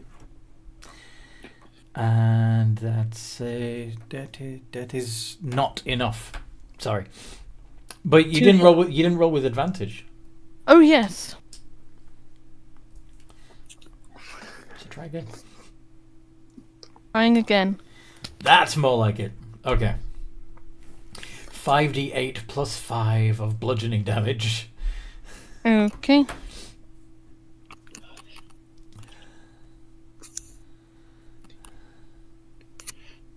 Five d8 plus 5. 29. 29 points of damage. I have another question. What is that? Would walking all over him also cause damage? I think that's the stomp. That is stomp. That is technically what stomp is. I was just wondering if I could do damage by walking over him as No. I trot back to the party. No. Well, no. Just no. Sorry. I like the idea, but no. Yeah, so that's your turn. And it is now Fia. Fia. Yep. Okay, can I see this? You should have called your brother see one of them. Surprise. You should have called your brother Surprise, so it was Fear and Surprise. Sorry. But anyway, Yeah, sorry. it's okay. You know, we're twins. Our parents weren't that imaginative. They thought of one name and they just kind of duplicated it. Anyway. That's alright. Yes, you can see both Garistros. One of them is prone, the other is not. That's what you do when you're unimaginative and you have twins, okay? You know. Hey, don't feel bad. My mom's name for my brother was either between Ariel and Sebastian. If it was a boy or a girl. Wow. Okay, well, I think I'll take the first one. That was an ADV. Okay, right. Yeah, 20. Yeah.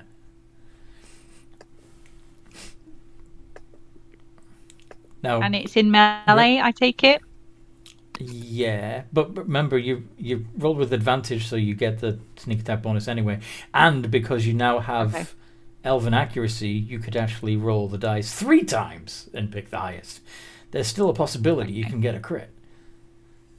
Okay, well, let's see if I can get a crit, huh? Yeah. Roll it. Roll it 20. One, No. 21's still higher than Maybe the other not. two, but Yep. yeah, so you ended up doing 34 points of damage altogether to the one that And is... is there 2 still up? Hold on. I do Whales from the Grave. Oh, yeah, the other one is still up, yes. Cool. Another 3d6 on him then, necrotic. Sorry. Oh, hang on. I rolled that wrong. Oh no, there we go. 3d6. Yeah. So 26, 34. So yeah, that's 9. 8 plus 3 is 11. And then... Yeah. So the one that is not under the Bronto is dissolving back into goo. Returning Nice. to Evis. The other, you did 14. So, okay.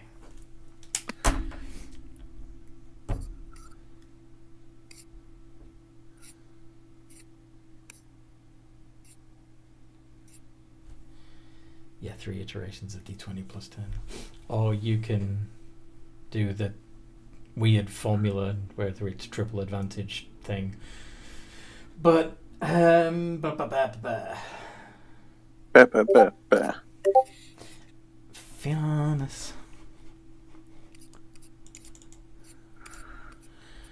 What's he going to do this time? Well, he needs to... Kill me. You're already dead.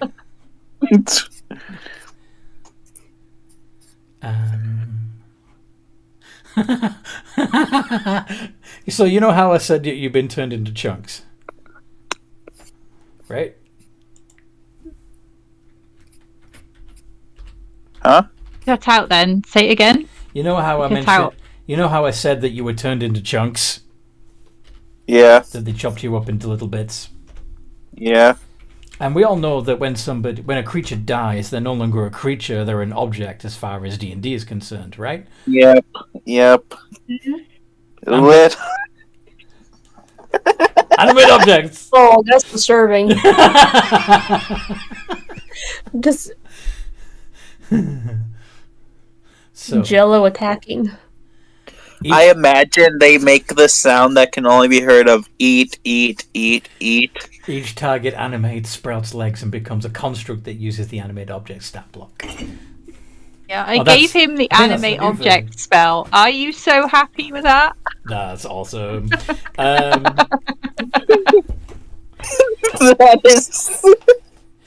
Okay, this is that's actually the new version of the spell. The original, I'll just come to life in your command. Choose up to 10 non-magical objects. Yeah. So we're gonna have Orin.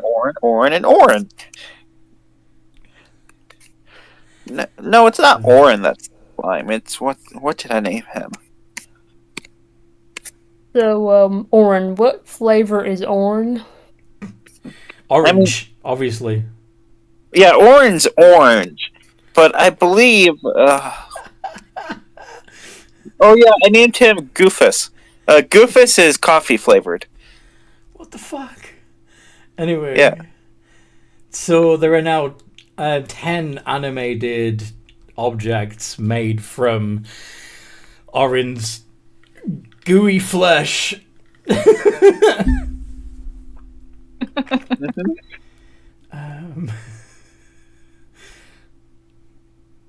Yeah, okay. So, yeah. So I'm as a bonus gonna have action, to you're gonna explain this to my friends. But what happened at D&D today? Well, I got dyed and turned into gummy bears.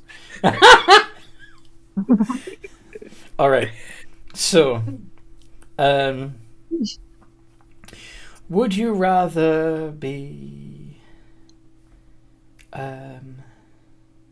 Yeah, let's do that one. Let's use that stat block. So, would you like to roll, Orin? Sure. 10 Just to keep 10 iterations of D20 plus 6. Plus what? 6. 10 iterations of D20 plus 6. 1 plus 6. Okay. And the hunter cultists have an AC of 16. So 1, 2, 3, 4, 5, 6, 7 of them get through. So that's going to be 7d8 plus 14 that you do to the hunter cultist. 54. Very nice. And how much on that nat 1? 1d8 plus 2. Plus 2, okay. Or 9. God damn, you're hurting yourself. Stop hitting yourself. Stop hitting yourself. Okay.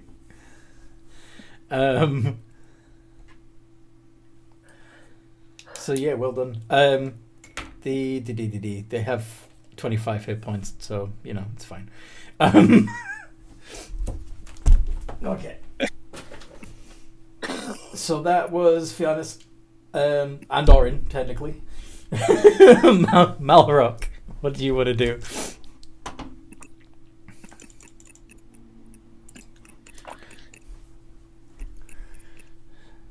Malrock. There's now only one Garistro left to fight, and it's the one that is prone under the legs of the Brontosaurus.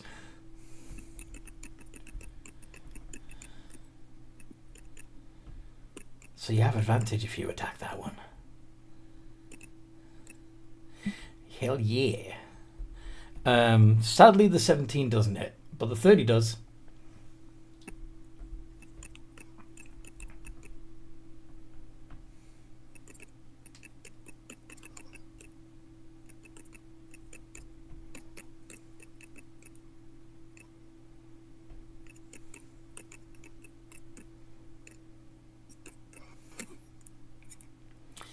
$27 points of damage.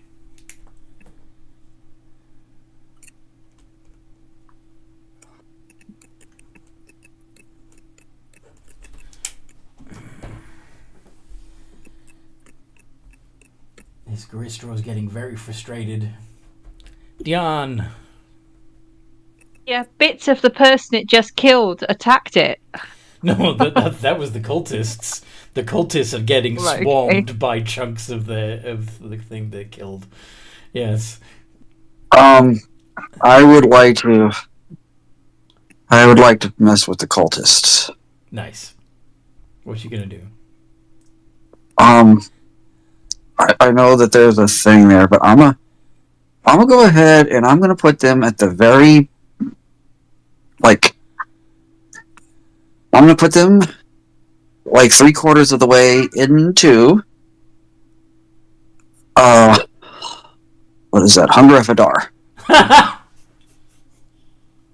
Okay.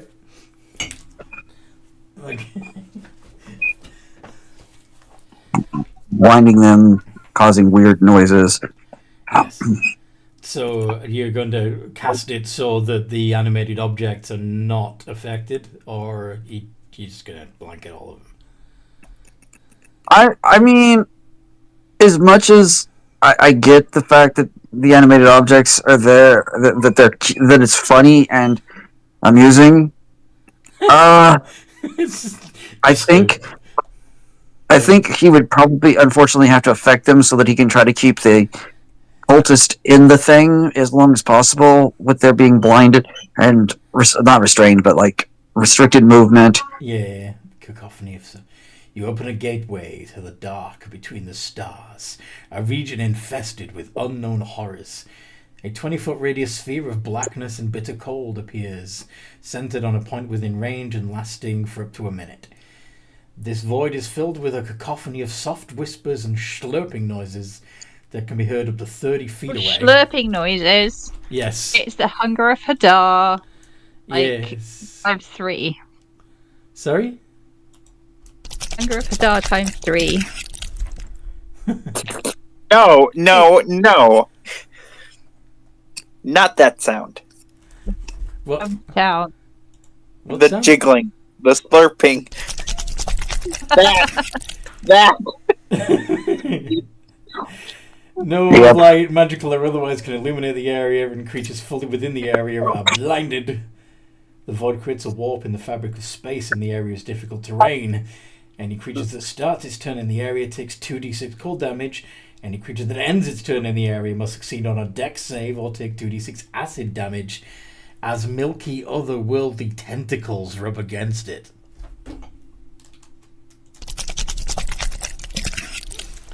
Anyway. And that'll be my turn. Love that spell. Anyway. You. Yeah. Nightwatch, what would you like to do? Can I even use Revivify on the cubes? No. Okay. I'm not gonna do that, I guess, at the moment. You Now can't I'm even just like, you can't even see the body at the moment because it's in the Hunger of Hadar. But yeah. Okay. Okay, Magister, you... Okay, I'll take a... Oh, fine, I'll do what you want me to. Okay, I'll just walk in there and just open up my chest and... I guess eat some souls. Okay. And hopefully I don't absorb anyone accidentally that's a party member. There's nobody in there that's still alive that is a party member. Okay.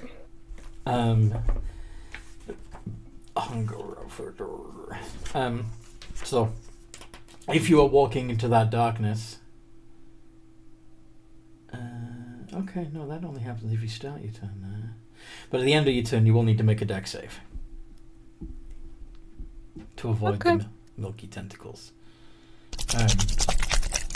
Wouldn't, like, my black cloth have to absorb the magic from the... Yes. Pinnacle? Oh, that's a good point. That's a good point. It would. Yeah. True.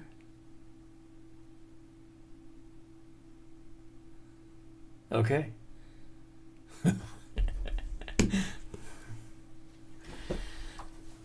So,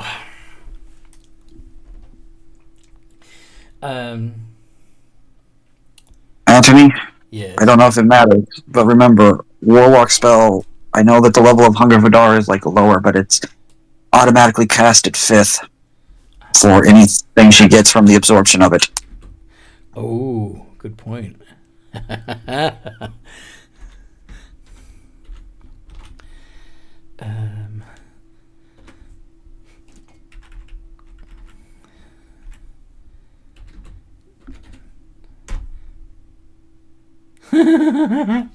That's a lot of cultists that get immediately absorbed. Some of them pass that con save, but yeah, it's a good chunk of them that are single digits there. And even low doubles. Sorry? Now we're just about to monologue. Go for it. I don't know what happened, but you guys made a terrible mistake worshipping a demon lord. I have tried to tell you guys to repent, but you have refused. You will now suffer. I hope you are proud of yourself and your actions. What's 7 times 75?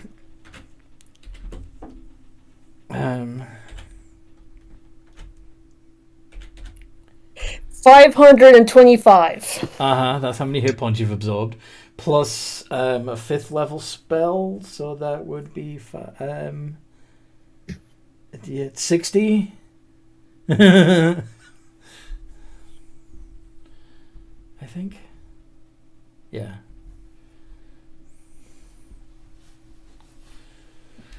Okay. So.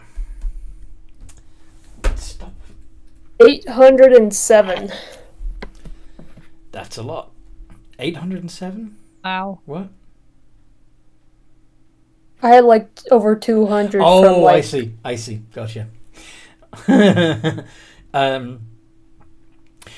Of course your heartstone is beginning to bulge and crack out of its housing.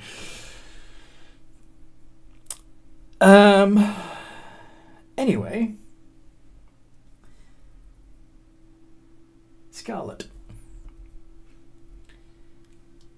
Yeah, there's one Garistro left, and it's prone.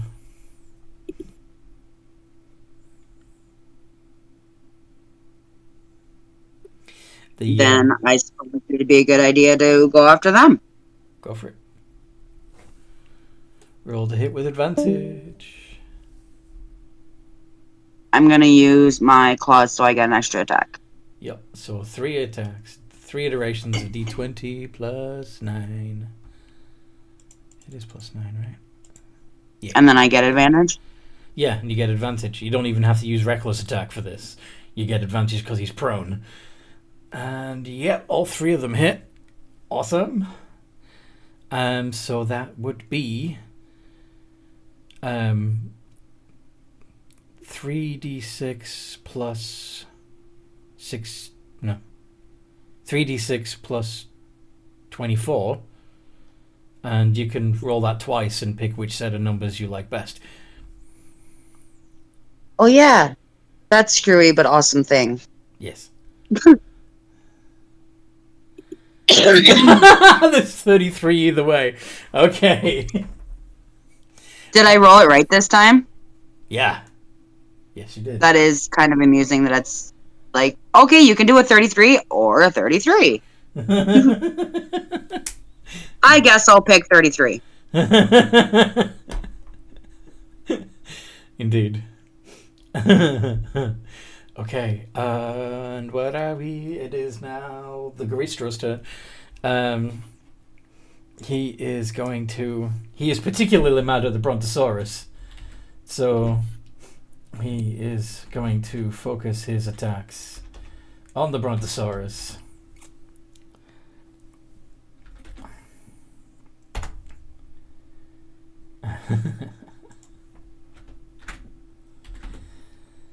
No crit this time.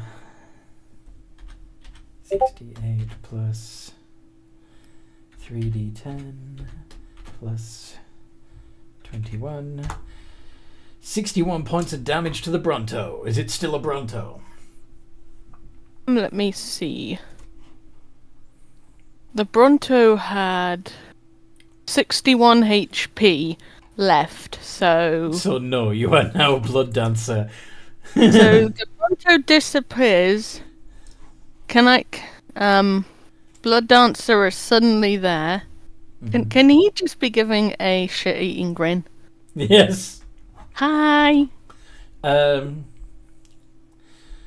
The cultists are going to break and run in fear. The combination of the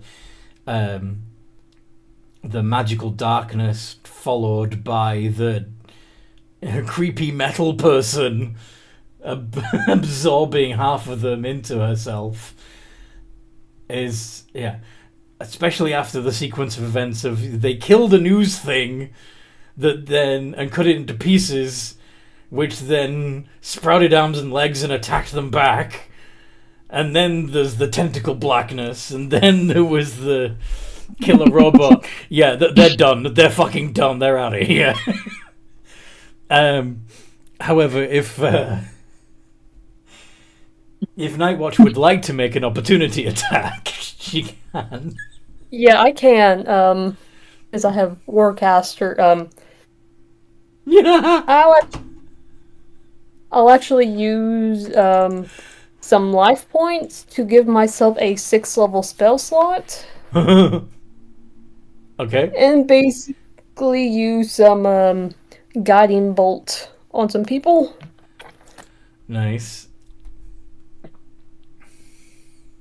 Actually, it'd probably be too much to... Just do it. Okay, like, how many people's left? It's a mob of cultists. Okay, so I don't have that, Moonbeam! That seems more appropriate. That only hits one target because it's a 5-foot radius. Yeah, get some AoE spells. Reverse gravity. Reverse gravity. Okay, I'll do that.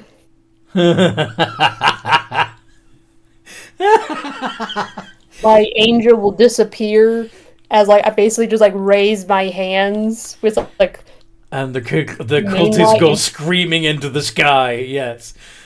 Do you repent now? Please.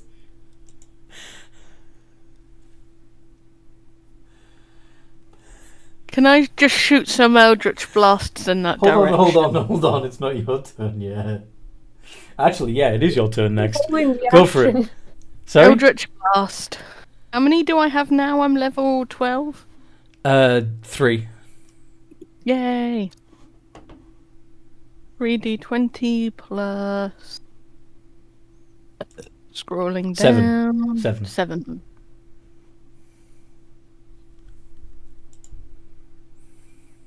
Try again.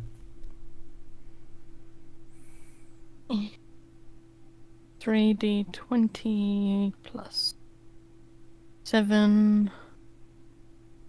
Would I have advantage because I technically can't move? No.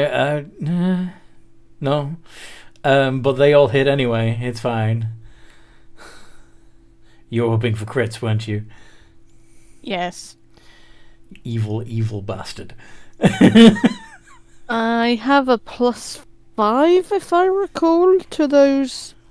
You +4 +4, that's it. for the agonizing. Yeah. Pretty sure your proficiency bonus should be +4 by now. Yeah. Yeah, it is. It should be. In other words, your to hit roll should have been +8, not +7. Yeah. But anyway, 19 points of damage to cultists. Yeah. 2 of them that were already badly damaged are now floating lifeless within the column of anti-gravity, which of course freaks out the people who were helplessly floating there even more.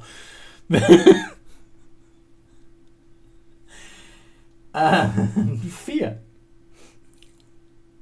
Yep. So who's left? I am done. What do you mean, Dion? Oh, he got called away. They're not. Oh, okay. I got a crit. Yay!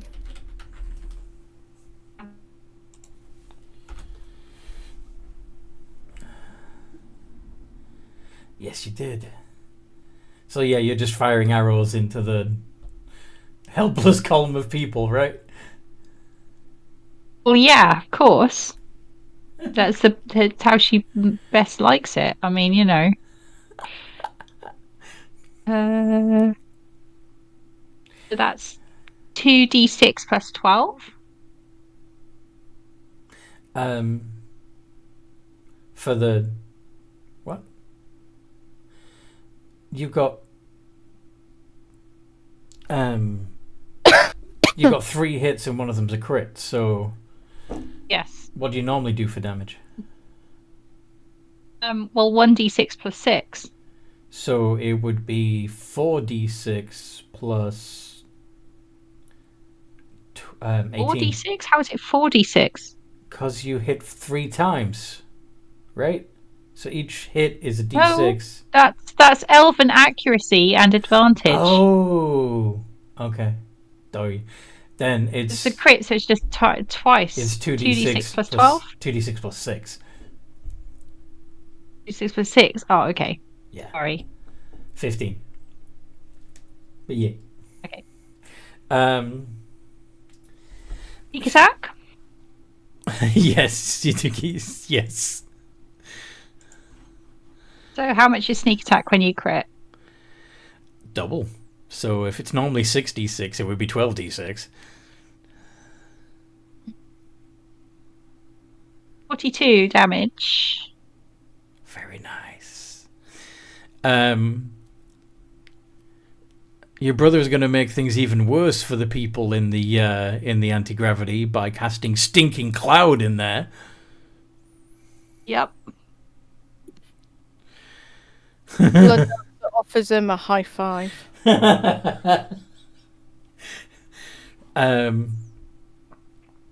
Yeah, Orin, you're sorry. The magic that was animating your chunks has been absorbed. That's fine. It was only going to last a minute. Malrock, do you want to finish off? Help Scarlet finish off the last Garistro?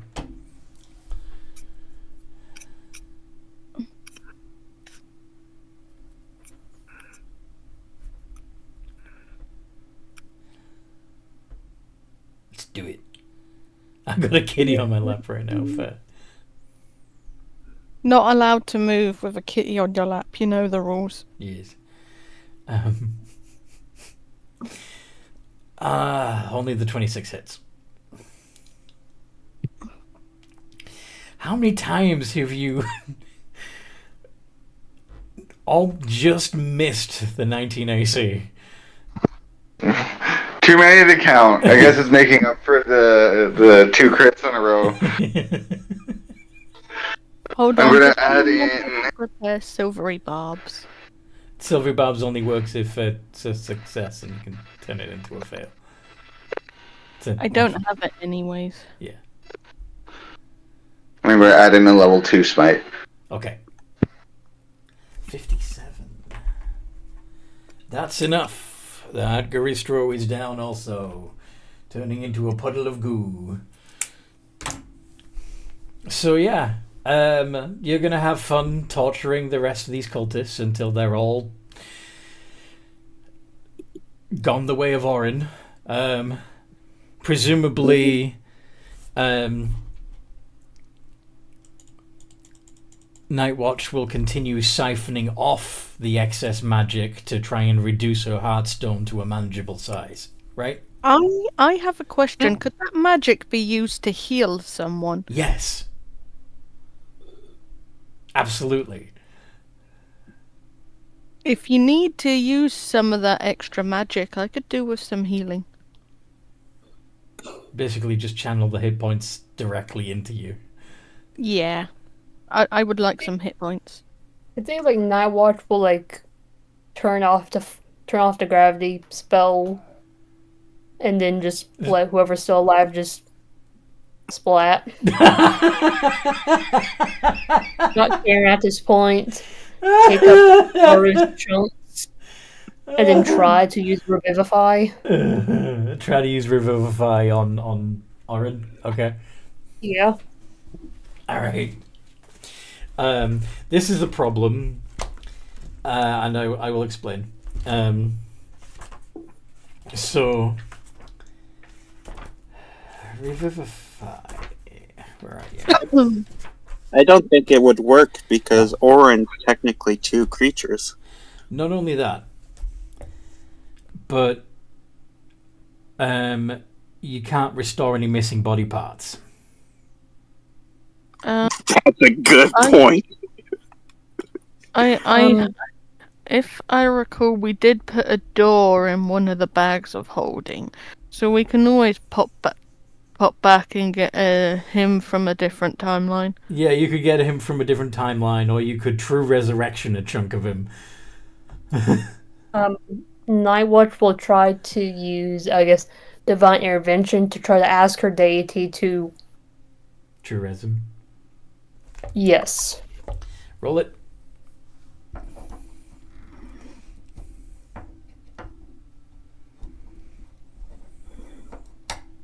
Come on. Oof. Nope. No. Sorry, but your god wants him dead. Yeah. Don't worry, guys. It's fine. Like, he was a finicky character. I just wanted to test out the class. He was fun and all. Yeah. Wouldn't the extra juice you have be enough? If a certain parasitic entity were to teach you a spell that could reanimate him, you could use some of that extra juice to power it. What spell Why is did my that? first thought go to Venom?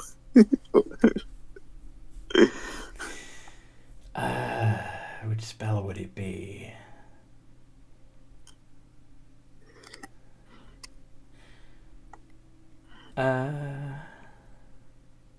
You know what? I think actually in this case, this would even be beyond Magister. I don't think he could, especially this mini Magister. I don't think he has the knowledge to restore a chopped up ooze to life. No, I watch. Well, I guess get a jar and just put the remains of Orin inside of it. Just collect him up like. I guess Like he's starts jammed. crying oil, and then just it's like, who needs heals? You know what I imagine? Who needs heals? I need to get rid of some of this energy. I would like some heals, please.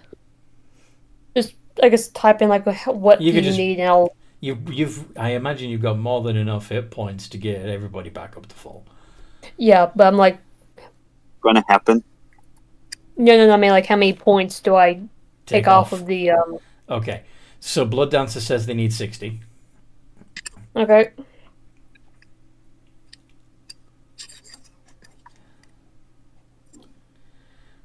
Malrock needs 50. So that's 110 so far. I'll give try to heal myself. So just need 29. Okay, 139.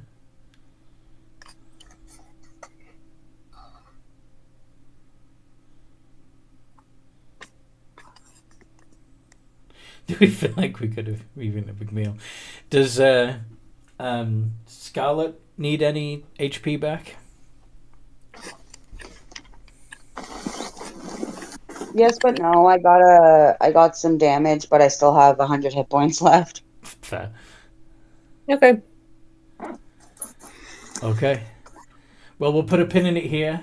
If you do want to divvy out more points, maybe do it in the out of character chat.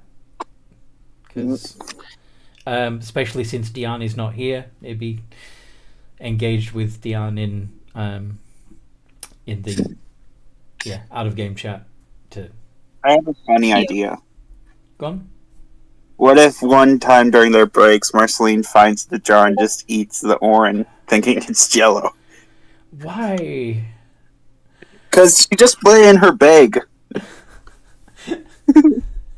Anyway. No, I'll put a little here lies Orin, and I'll put a little picture Do on you want him to come back? Do you want to come back as part of Marceline? Are you going to be Marceline? No, it was No. a funny thought about how kids put in bags. Zane, I actually have a funny idea. What? What if one of the cultists decides that, holy shit, that was amazing, and I need to join them, and decides to join the party? It is an interesting thought. Yeah. But I cannot reveal anything to the party before I reveal it to you, Anthony. Okay.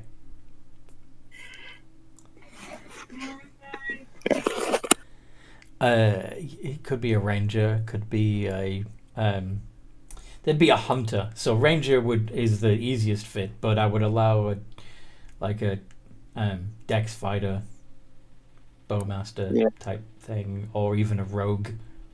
There's quite a few archery builds that are not rangers. Mm-hmm. Make him Gollum behind us until he reveals whatever it is. Anyway, this has been marvelous fun. If any of you who have been watching this have enjoyed it so much that you would like to watch lots more, then please make sure you've liked and subscribed the video. All that stuff.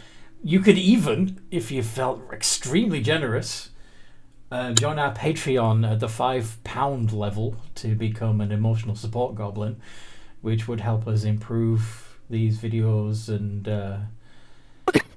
help me focus entirely on doing this instead of having to pick up money on the side from a day job. Blech. Help me be independent. I would appreciate it. But yeah, it's been a delight, and in the meantime, no matter what role you play, Have a good game. have a good game.